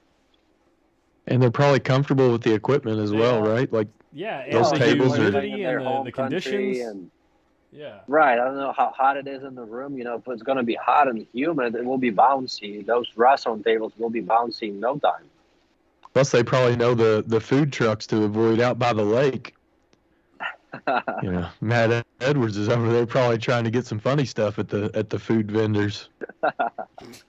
But I'm taking Alexa out of here, boys. I'm telling you, I'm high on Alexa. I think that he's going to break through. I think he's going to get a big win soon. And I think it's going to be the same thing that happened to you, Federer, when you win the World Nine Ball. I think he's going to make a breakthrough soon. I see it in his eyes. I'm telling you, Alexa's a killer. He's an unbelievable talent. Watch at my run right now. I've had a deep run. Actually, since July, the worst result that I've had was a quarterfinal. Yeah. Doesn't matter what tournament that I played. Let me actually look. I don't wanna bullshit here, but But you I know don't what's wanna going to be brag about crazy it. now, Federer? Now you have the monkey of the Mosconi Cup off of your back, and you can just go play. You're probably going to win everything you play for the next year. That's This is what you probably do. what's going to happen. Just speaking with probability. Yeah. Yeah. He'll just I win mean, everything. he's- Since July. Everyone Since else will July, just like, lay down. Finish Open, finished quarterfinals, went to Big Dogs, finished fourth in the one pocket, second in the 9-ball. Flew to Philippines, played Sharks, ranking event, finished in the quarters again. Went to the European Open, finished in the quarter again, dogged it against Filler. Went to Turning Stone, won the Turning Stone. Went to Michigan. Then I went. They don't have the Rex here. Went to Rex Open. Finished. What was it? Fourth. I think it was fourth. Fourth, yeah. And then I went to Michigan for the Predator event. Finished third. Dogged it off to Yap. Then went to U.S. Open. Finished second. And came here and won. But going to the finals of the U.S. Open, it's so big because you grind for the whole week and finishing the tournament, you kind of know and expect, how deep you have to go and how much energy you have to spend to make another run like this, and having another event after that, starting right after, you kind of know how much energy you need to win the tournament. And like you said, I don't have the Mosconi Cup pressure. I don't have that. I mean, I have the expectations. Don't get me wrong. The expectations will always be there. There's always people, waiting and expecting you to win. Now it's going to be the American fans. They'll be expecting me to win and prove that it wasn't a bad choice and stuff like that. But I have that monkey off my back. You're right. Yeah, I think it's going to be a big 6-month run for you here. You're going to have a lot of confidence going in, and obviously winning the Perry Open is proof of that. But yep, I agree. think I'm riding the Alexa train out of this one to the final 64. Yeah, I like the youngster in this one. Yeah. Alexa is going to be playing against the Taiwanese player in the winter qualification match, and that will be a close match. Yeah, it'll But be I'm a taking good Alexa. match. a lot of good players in this flight. Yeah, this next one here, I think Al-Kaidi got a nice little draw. Depending on we how didn't talk good about these the wins European- play. We didn't talk about him being picked. David was a second pick for the European team. Because Joining his of brother. me. Right. So it will be him and FSR in London already. You know it's going to be a tough Scotch double matchup for us. Probably, I'm not sure if it's going to be the fans pick from the European side or not, but it would be a smart pick because that's a really tough duo. I think it's really interesting. Wasn't Al-Kaidi the last captain's pick last year as a chemistry pick, right? Like they picked him because Don't mention that. what? Federer might lose his smoke salmon he just ate. My bad. Al-Kaidi got picked over him. No, but it's interesting that happens, and then this year, those two guys, the reason that Al-Kaidi was picked, the official reason is because of the chemistry between him and FSR being a rookie last year. Now FSR is the first in on points, and then David's second in on points. David had a better year this year than he had last year. He won the European It's Open. interesting that's how it turned out. You know what I mean? So this year he actually deserves it. Okay. Let's get straight here. But yeah. Federer's finally graduated the J. Diddy shit talking school and the pool school. I'm being honest. It is true. You're right. Offend anybody. Al-Kaidi was the spot in Mosconi Cup the last 4 years, every year. Everybody knows it. You can argue with me. You cannot win in that argument. There's zero chance anybody wins. Everybody would lose that argument, but Al-Kaidi earns it this year, joining up with FSR. I'm interested to watch FSR and Al-Kaidi versus Federer and SVB. That's what I want to see. That's the fans' choice. I think that's what they're going to pick. Yeah. So who do we have here?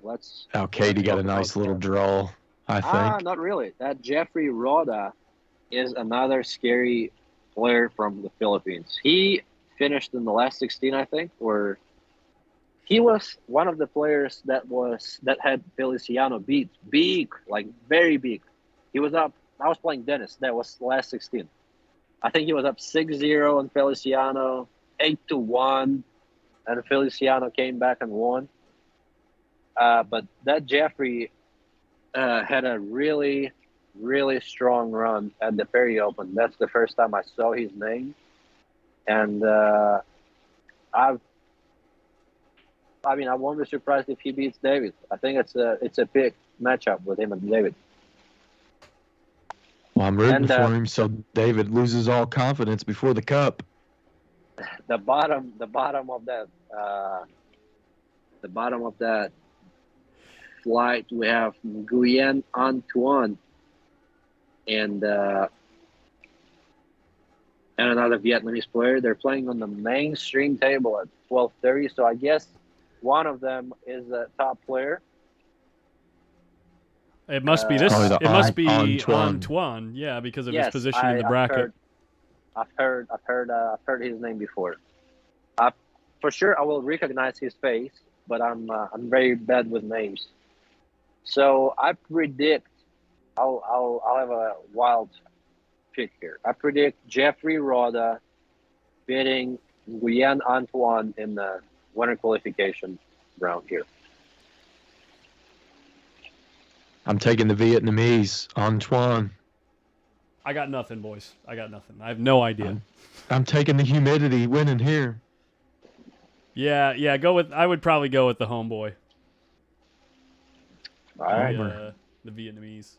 Oh, here's your boy Feliciano. Feliciano. And Ralph Sakay. Oh my God, Feliciano is playing at 11 o'clock already today. That's brutal. I'm just taking Michael Yednik out of here. He's going to win this whole thing. Oh, man. What a draw here. Ralph's hitting them good, too. That was a great match between him and... did you guys watch him playing Earl at the U.S. Open? Oh yeah, that was a great match. Did you watch I think how Federer was from the playing. very I think beginning? Federer was playing with Sanjin at the time, so we didn't watch it, but we heard the No. crowd. From the I didn't very play Sanjin. beginning, That from the was very earlier. first game that Ralph won, the crowd like all started applauding, and Earl just kind of like looks around and then looks right at Ralph and just goes in his chair, and then just Yeah, I was applauded looking at every the game big that Ralph screen. won after that. Right. Ralph is up, and everybody's clapping, and Earl is sitting clapping. And Earl's like sticking his hands out to him like this. Yeah. And then we talk about it on our previous podcast. We were riding in a taxi with Ralph to dinner, and we asked Ralph what Earl was telling him after the match, and he said that he actually got lucky and how many rolls he got. That Ralph got lucky? Yeah. And Ralph said, "No, I didn't get lucky. We were actually pretty even, buddy." Earl has not lost a match since like 1995 or 1985 or something like that. I'm taking Ralph out of this fight. I know he's the underdog to Feliciano, but I'm still taking Ralph. I think he's hitting him good. I'm taking Taking Ralph. Feliciano I'm going to here. take Feliciano. Okay.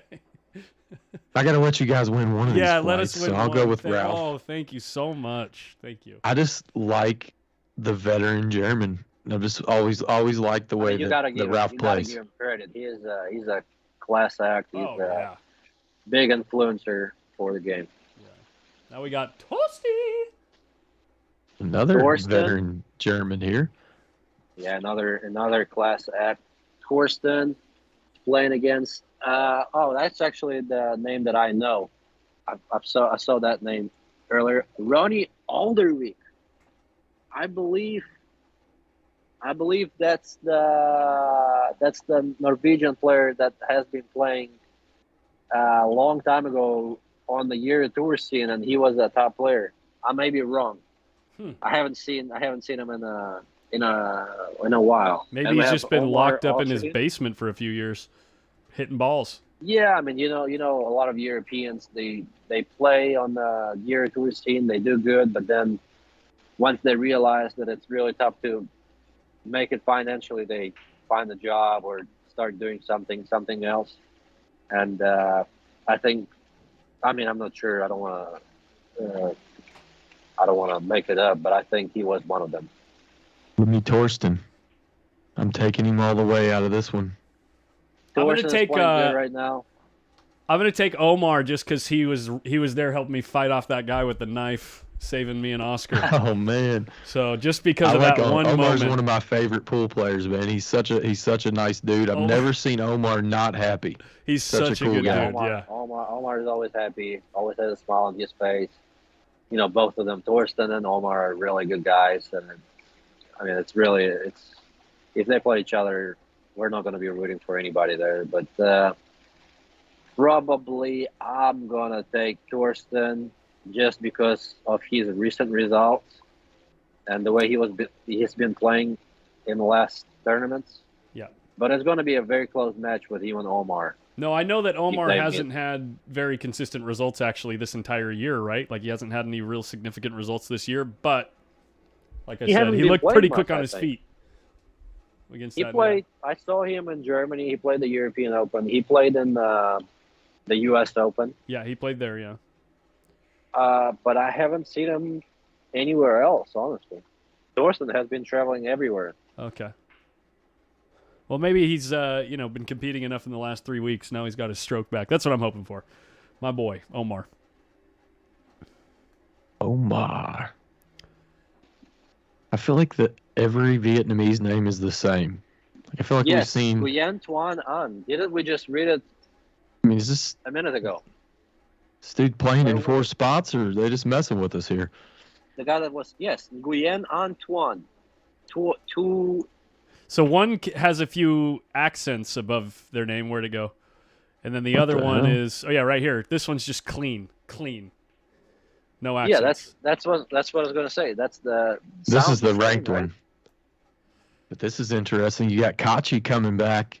He's in the running to make That's- the Mosconi Cup. That's really interesting because he. Well, I mean, we need to pull up the rankings, Collins. Let's He- do that because we. Let me see what I can do. Hold on. Actually, I got can a- do it on my phone. I can do it He on got my a phone. nice draw. He got a nice draw here, right?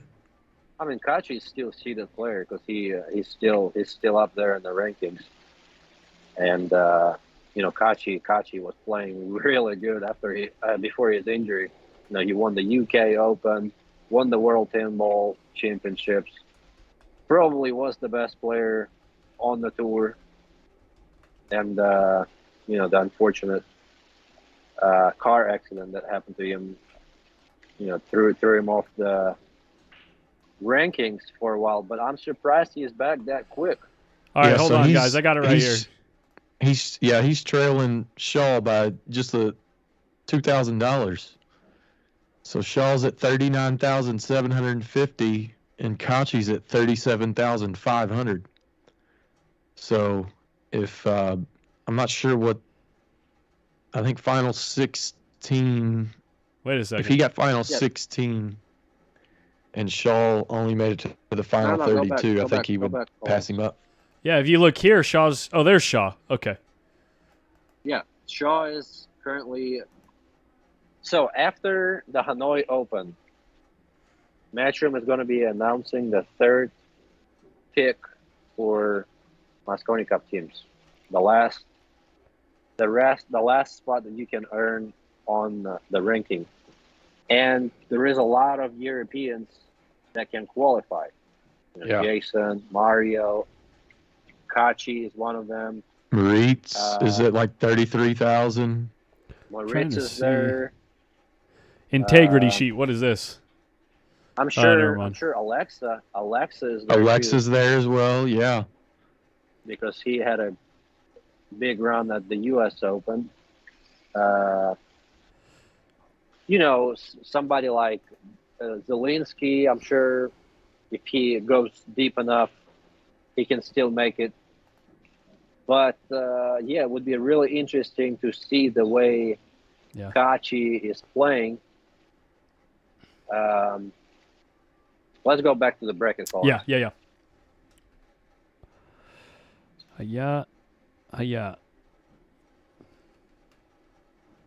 Oops, sounds like my AirPods are dying. I didn't think about it. We can wrap this up in 10 minutes. Yeah. So I mean, I No, like Kachi. I think kidding. if Kachi's back and playing, I like him out of this flight. For sure. I think you have Royston to. Cho. I think that's the guy that owns Magic Rack. Roy Cho. I'm pretty sure from Hong Kong, Huh. just above Eklund. Good player? I'm not sure how he's playing, but he's a good businessman. I bet he's racking good. Yep. I mean, I'm Good taking one. Kachi off that flight. Kicking a bucket of fish. Yeah, I gotta like Kachi is Kachi. I'm Kachi just gonna here as take well. Kachi, and I think he wouldn't come to the event If he wasn't playing good.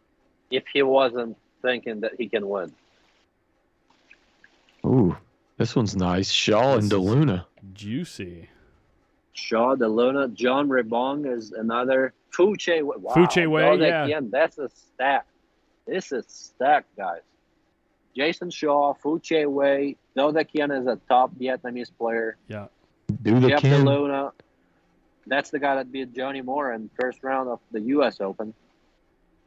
That we actually both called, Jason, remember? Yeah. And Jeff DeLuna is playing another strong Filipino. I'm going to go with Jason Shaw beating Fuche Wei in second round. And it will be probably... I'm going to go with John Rebong beating Jason Shaw in the winter qualification round. Ooh, going out on the limb. I'm Complete. taking Shaw out of here. And then I'll have to go wild at least once. We're gonna have to play this one back, Collins. I'm taking Shaw over DeLuna. All right, since both of you guys have I mean, picked two there's different no guys. chance I'm picking DeLuna. There's no chance mean, I'm picking DeLuna. No, I'm not Just so taking everybody knows. DeLuna, no. The bull. Since you guys both picked Even if different he guys, wasn't I'm going to take there. Fuche Wei. Yeah. There you go.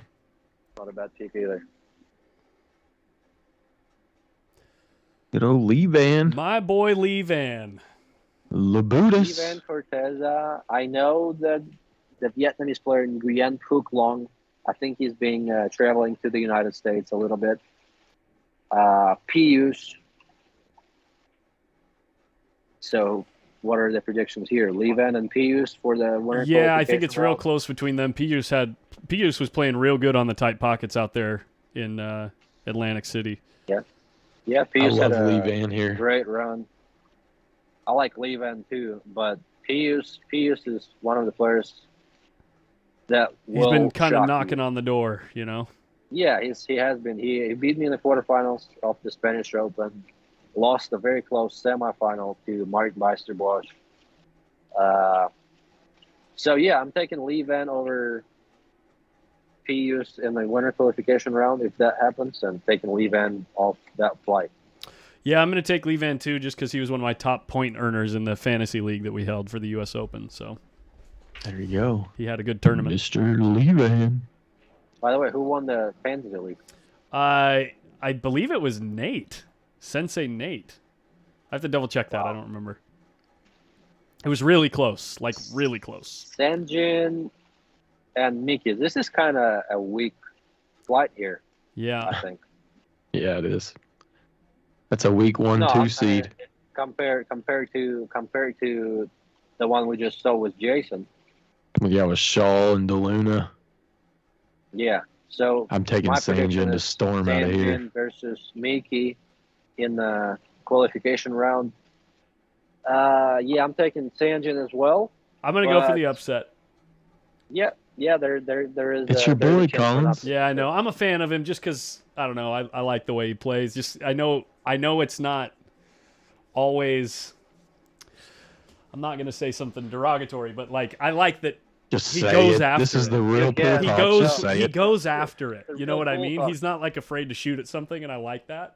And when he gets there, it looks good. So He's not scared. He ain't no bitch. He shoots at his hole. Yeah. Collins likes it. That's good. I Yeah, like Yeah, that. I like perfect. I like it, Listen, dude. I'm taking Sanjin because he breaks like a beast in this format. Sanjin's somebody that could Yeah. also win one of these tournaments. He breaks. When Federer played him at the U.S. Open, I felt lucky to get the table back. That's how good he was breaking the balls. Like when Federer will tell you, he was breaking. It was unbelievable, Collins. So, Yeah.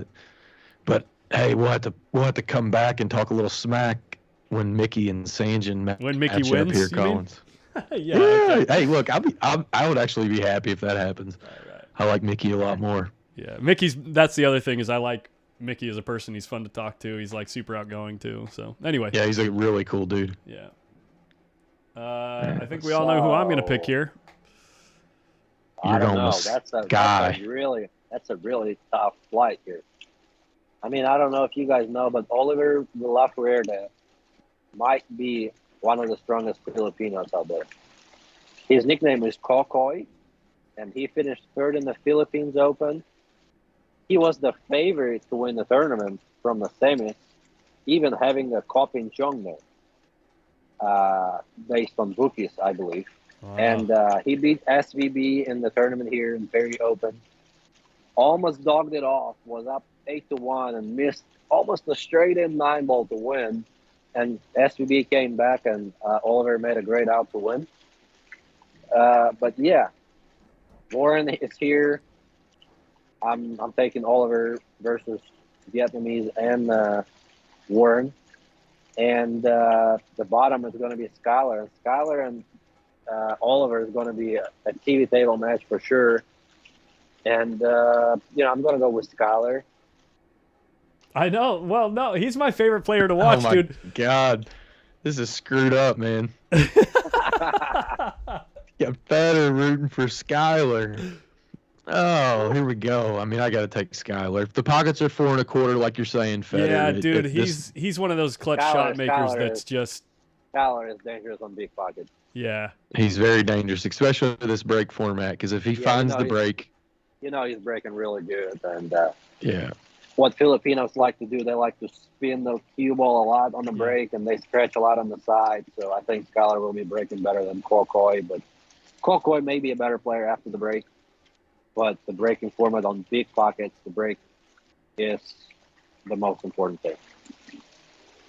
Yeah, 3 for So we're Sky all then. going with Yeah. Skyler out of there. All right. Big Co. Big Call, Nick Malai, Gary Wilson, the snooker player. is Yeah. back. I thought I recognized that name. Gary Wilson he's had some success on the pool scene. He's been playing in the UK Open. He's been playing in Germany and the European Open. He didn't come to the US Open, but he was beating some top players. He beat Dodon in Spain. He almost beat Mario, I believe, in the last 64 or 32 round of the Spanish Open. And the UK Open, he's had some success too. He actually made it to the top 16 in the UK Open. So it's going to be an interesting match with him and Nick Malai. Nick Malai is back. He's trying to find his form. And the top of the bracket, obviously, all of us are going to like Big Call there. Yeah, Copigny. So I'm I'm taking taking the Copigny over Malai. I'm taking Big Call over Malai too. I think Malai is going to win against Gary Wilson, but it's going to be a very close match in my opinion. Yeah, I don't know any of that bottom half. Haven't watched him play 9-ball, so I don't know. But yeah, Co goes there. Oh, it's tough to beat. This is a tough one here. Beato and Dodon. I thought you said Beato are seated. so. Beato is gonna play I guess. for now. I guess. There you go. I was bullshitting. This is a tough one though. I mean, this is a tough 1-2 punch here with Dodong and Carlo. That's a coin flip. Both of them are breaking so good. It's just Pure flip. any given day will be a different winner. Yeah, I'm gonna take Carlo out of this one. I'll go for Dodong. I'm going to go with Dodong. Yeah. All right.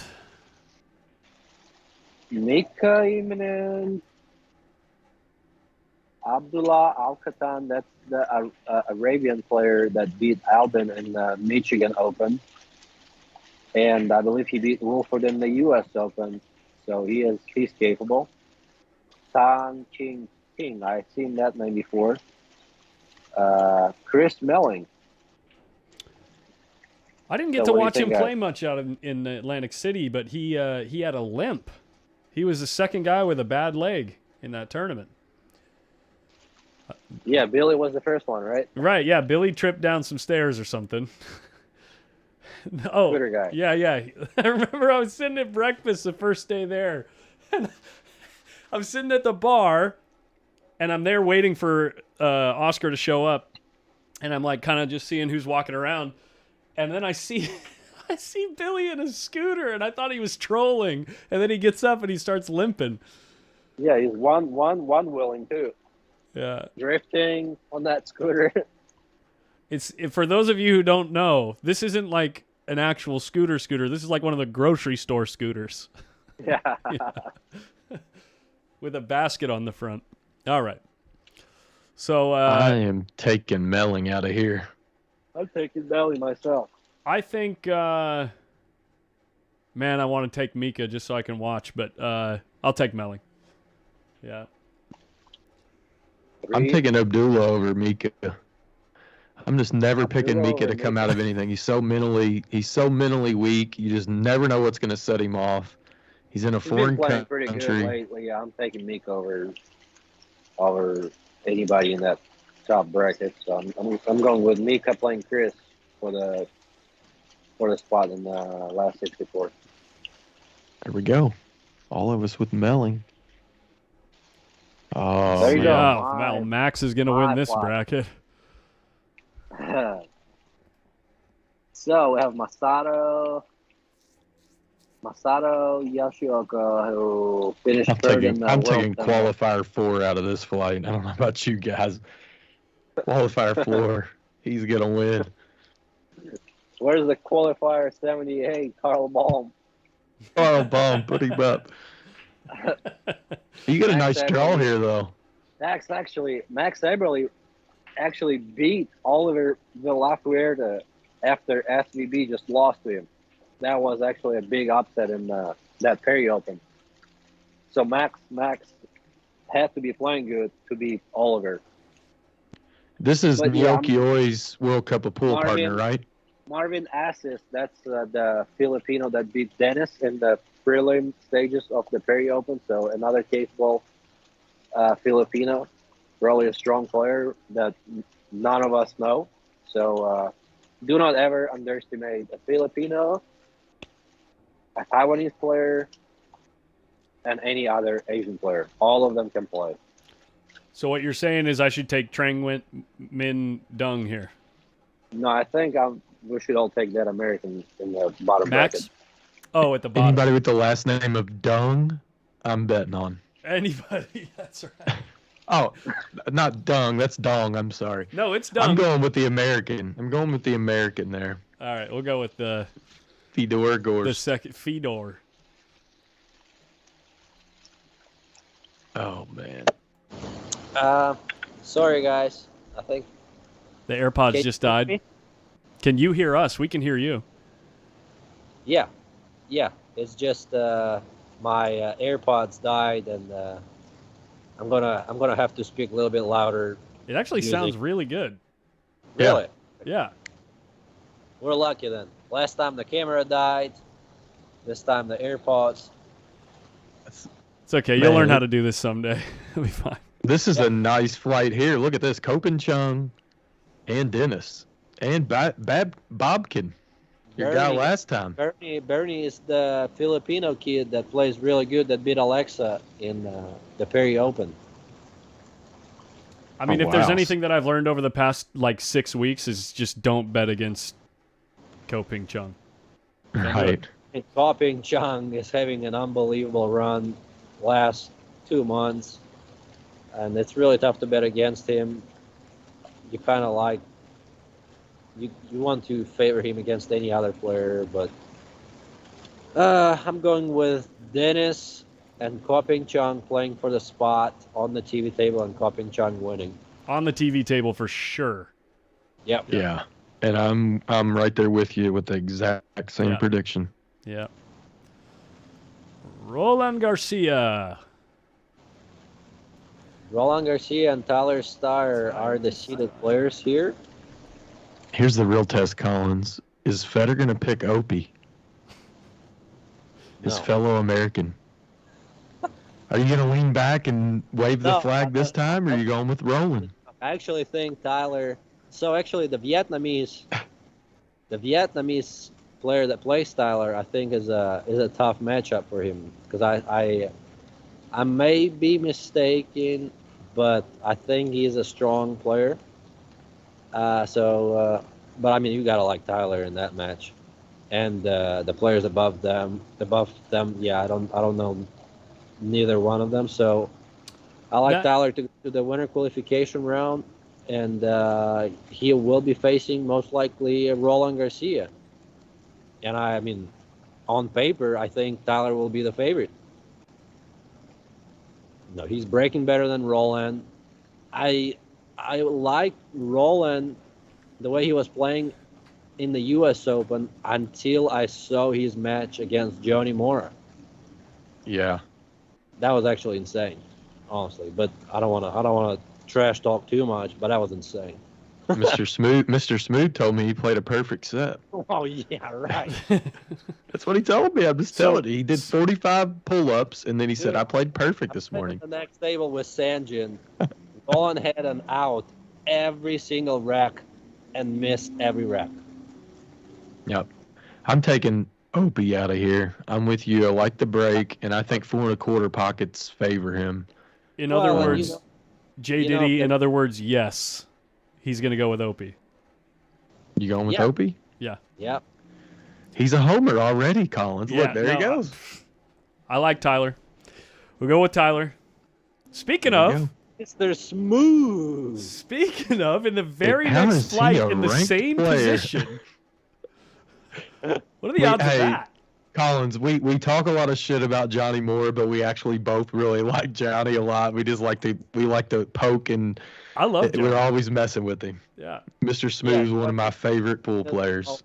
Johnny's a good sport. Yeah, he just can't run out, but he's a nice guy. And he's a hell of a DJ. And I'm telling you, he inspires me to like work out. So I was see. doing I can pull-ups tell. the other day. I was doing Yeah, I pull-ups mean, the other day. I messaged Johnny and I said I did 6 today. I'm proud of me. And he goes, "Be honest with me. Did I really inspire you to do pull-ups?" And I said, "Yes, Johnny, you're my inspiration." Oh man. Yeah. All right. Well, Well, either way. all you got jokes a nice aside, draw. I actually like Mora in this bracket. Me too. Actually, like Johnny to get out of here. Yeah. Hell yeah, Johnny. I see you drawing good. Well, he actually finished third in the Qatar Open just now, beating Carlo Biado in the quarterfinals. So his confidence must be through the roof right now. To be fair, that You was know- one no, ball it's- on the it's spot, through the magic roof. rack, You know it's through double the roof. alternate break. No matter what results are, but right now it's probably extra. Well, the good news is whenever he plays Hunter in the final 60 or to, get to the final 64, there'll be multiple referees, so Yeah, yeah. he'll be good there. Yeah, exactly. Oh, Call the ref for man. yourself to save yourself. Yeah. Okay, so John Mora is who we like here, right? Unbelievable. No other recognizable Vietnamese players. there? I mean, every Vietnamese name is the same to me. Is a player that was traveling and playing on Matchroom tours, and I think he had some close ones. I think with Skyler that I can recall, that was like a close match, 9-7 that he lost. But I'm still taking Johnny Moore against Hunter in the. How about My Pham Cong Bang? There may be some Vietnamese that we don't know. What is Yeah. that? My fam can bang? Is that Cong what it is? Cong Bang. Oh, I was like, what did he say? My fam can bang. All right. Relax. Okay. Oh man. Joao. Joao, and we all know who we're going to pick here. No, actually, you all don't know. That's a tough bracket. Patrick Gonzalez. Joao Grillo. I was telling everybody about that Portuguese player in the U.S. Open. Jason didn't believe me, and he finished in the last 16. And he's Yeah. playing Oh, another that was top. that. And he should have won. When he lost, he should have won. Who did he lose to? Was it Shaw? Oh, he Whoops, actually sorry. lost big. He actually lost big to Max Lechner. Oh, yeah. But this time it's a really tough draw for him. He's playing Patrick Gonzalez, the top Filipino. That actually, Jason, he offered me the game. He offered me the game to play in Philippines, and Dennis said, you should play. But it's going to be probably in some home pool room of Patrick Gonzalez and the Gaffey table that rolls off 2 diamonds if you roll the ball from one way to the other. But yeah, I'm taking Patrick Gonzalez over Joao Grillo. We have Sharik Saeed, and we have Moritz Neuhausen on the bottom of that flight. So I'm going to predict Moritz versus Patrick in the winner qualification with Moritz going through. I'm taking Moritz over Grillo. And I just think that Moritz's confidence is really high, and he's breaking the balls as good as anybody right now. So Well, that's a big opportunity. That's a big tournament for him. He can qualify, and that would be really big if Moritz go deep and qualifies. I'd be really happy for him. He's a really good kid. he's a chance to make the Mosconi Cup if he goes further than Yeah, than Shaw. that's he's where right there. I'm pulling for him because he's a young kid that's performed well this year to date, and I think it'd be fantastic to see him to make the final 16 here or final 8 and just make it. I think it'd be really cool. Yeah. So I always agree. vote with my heart. Moritz. Moritz. I'm picking a lot of Germans.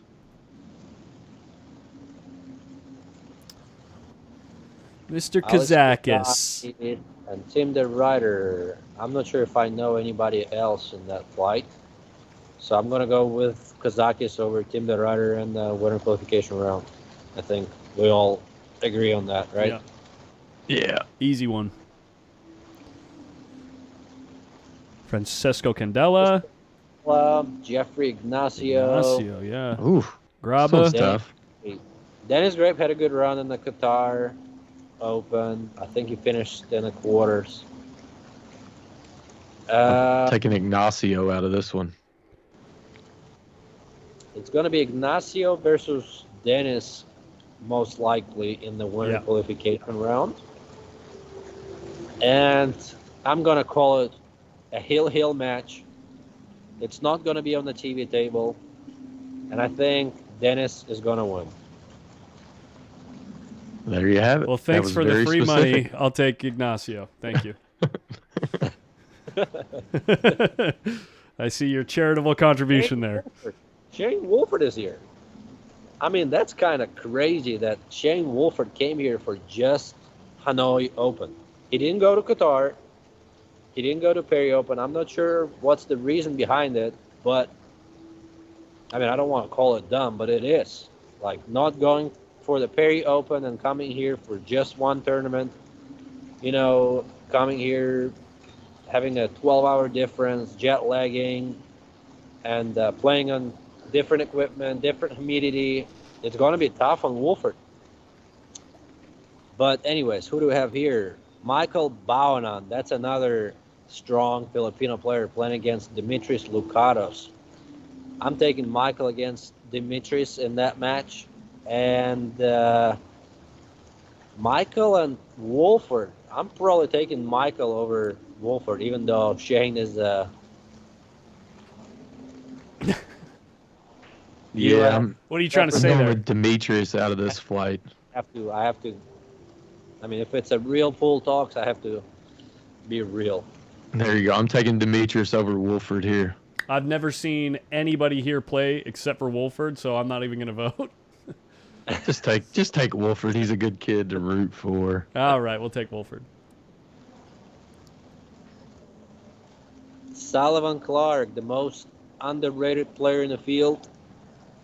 Antonis Kakaris and Albin. And Albin. I'm going to go with Sullivan Clark and Albin winning that match. ×2. What do you think the score will be there? The score in that match Yeah. will be in 9-4. Yep. There you go. A lot to a little. A lot too little. There's the panda, Mario He, my man. Tournament for him, another contender to qualify for the third spot in the team. Marcel Price, another player from England that was traveling on the tour, playing Euro tours and has been there forever. And Tang. Taiwanese, Leo Ri Tang, very dangerous player. I'm going to go with Mario playing against Leo Ri Tang, and I'm going to go with Panda to qualify. I'm going to say that Mario qualifies on the one-loss side after losing to Liu, because I want that young kid Moritz to qualify for the cup by points. Well, if Mario qualifies from the loser side, there's a chance he plays Moritz. Well, but if he goes to the loser side, there's a chance that he loses on the loser side, even though not really. Qualifies from the loser side. Yeah, yeah. I'm taking Tang. He's qualifying either way, so yeah. Taking Tang out of over Mario here. Yeah, I like the Mario. upset on the winner's side though. Just for fun, right? Chia Chen. Chia Chin, John Lagarde. Actually, the fun story about that John Lagarde. I went to the Philippines when I was 15 or 16. I went to the club called Kingo Sports. That was Kingo Sports. And Moss Perry. John Lagarde was the very first Filipino that I played in the Philippines. Because I remember his face. I'm not sure if he still remembers it, but he was torturing me. Sounds like the Oscar Carlos story. You heard that story, And the right? bottom of the bracket, we have Jose Alberto Delgado. Very good guy, too. Just like any of the Spanish guys, they're all very good people. I'm going to go with John Lagarde beating Xie Chen in the second round. And I'm going to go with him beating Delgado for the spot. Taking Delgado out of here over Chia Chen. I'm actually taking the opposite of you, Jason. Chia Chen over Delgado. There you go. We have 3 different picks in that Yeah. flight. We're going to play this back. Probably all 3 going to be Jonas wrong. Salto. Jonas Sauto, BJ Ussery. and John Vincent Vicero. I think that's another strong Filipino that actually played a qualifier to qualify to Hanoi Open. So I'm taking him over BJ, and I don't know. I really don't know that who am I going to pick, him or Jonas Sauto. I'm taking Jonas here. Another young kid that I think has the heart to do it. Yeah, he's not scared. He's not scared, but he's showing a lot of emotions. You know, you can see his impressions every time somebody's getting lucky, or he's very emotional. Like he's like almost dancing around the table, which is really fun to watch, by the way. He is entertaining. Yeah. Taking Jonas over BJ Ussery here. Yeah, I'm taking Jonas too. Alrighty. Yeah. I'm taking the Filipino. Here's your boy. Europe, your boy, Jason. Lurup. Man, here's what I'm doing, Collins. I'm taking the guy, I cannot pronounce his name. He looks like the villain on any movie you've ever watched, and I'm going to just take him up and down California. We're going to bust the whole state with this guy because there's no chance that anybody that sees him will not put their cue together to play the guy, and he never doesn't get out. John Van. Exactly. You can't even pronounce it. He's the goofiest looking dude you've ever seen. Jean-Claude Van Damme. Damme. Like diarrhea. It's easy. Jan van Leeuwen. Easy for you. Okay. And we have My Max country boy. on the. Oh, wait a second. We have KK Chan here from Singapore. That's the top second best player from Singapore, in my opinion. I think he's better than Sharik. He's been on the gambling scene for a while. If you ask Oscar, he'll tell you KK Chan is a good player. He beat Dorong in that tournament in the Philippines. It will be a tough match in the second round for Max Lechner, but he'll be a favorite. I'm taking Max Lechner over Jan van Leeuwen to get through the last 64 out of that flight. Times 2. Lechner just breaks the ball so well in this format. He does, yeah, he does. Very, very, very big break. Are we just skipping over the fact that we have Jason Shaw in this tournament and we have So Shaw? I mean, So Shaw is the biggest character on tour. I mean, there's so many fun stories with So Shaw. He's the craziest guy on the tour. You know, just one quick story that I remember from Qatar. You know, everybody. So we're playing in the arena, and all the players are staying in the same hotel. And there's a shuttle bus that goes from the hotel to the arena, and all the players are waiting. There's probably 40, 50 players waiting for the shuttle bus to show up. Finally shows up.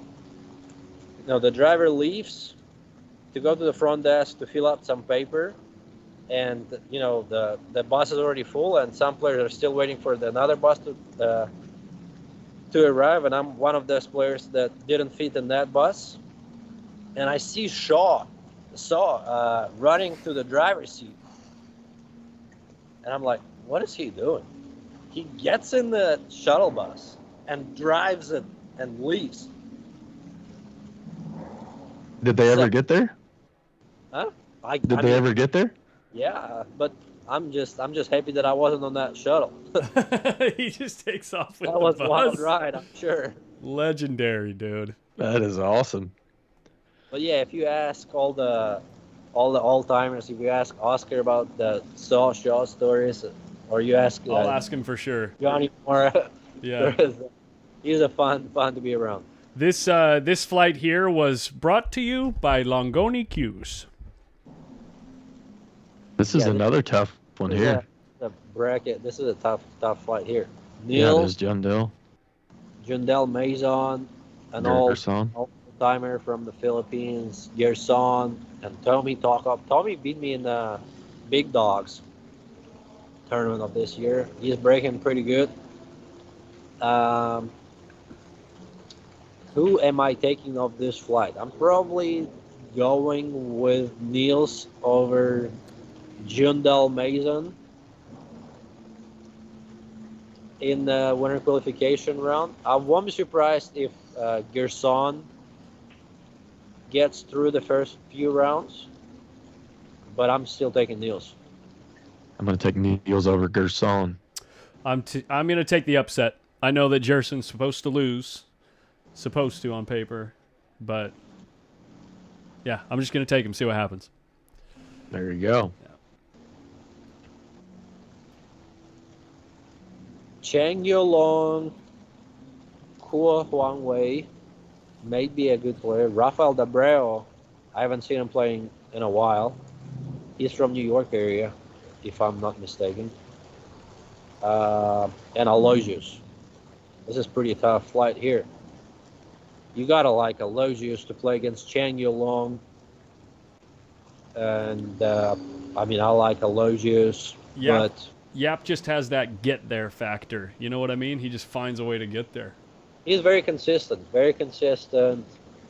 You know, he's another guy that was on a run lately. You know, finished second in the Michigan Open, finished third in the U.S. Open.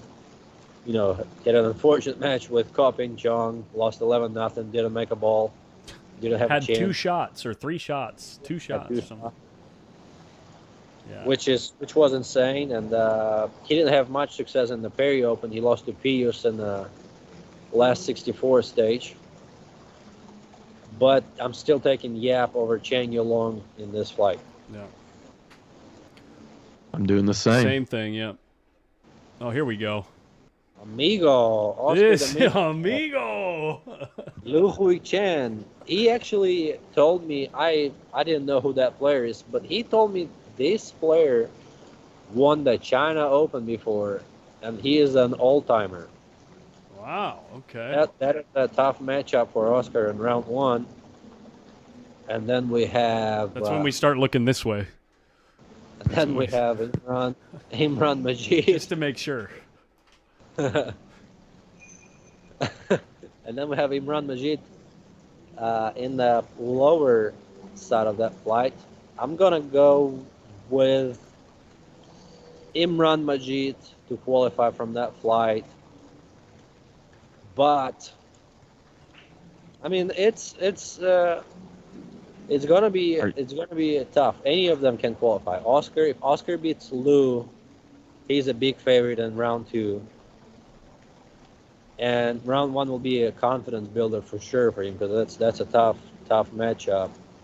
And him and Imran would be a slight favorite maybe on paper.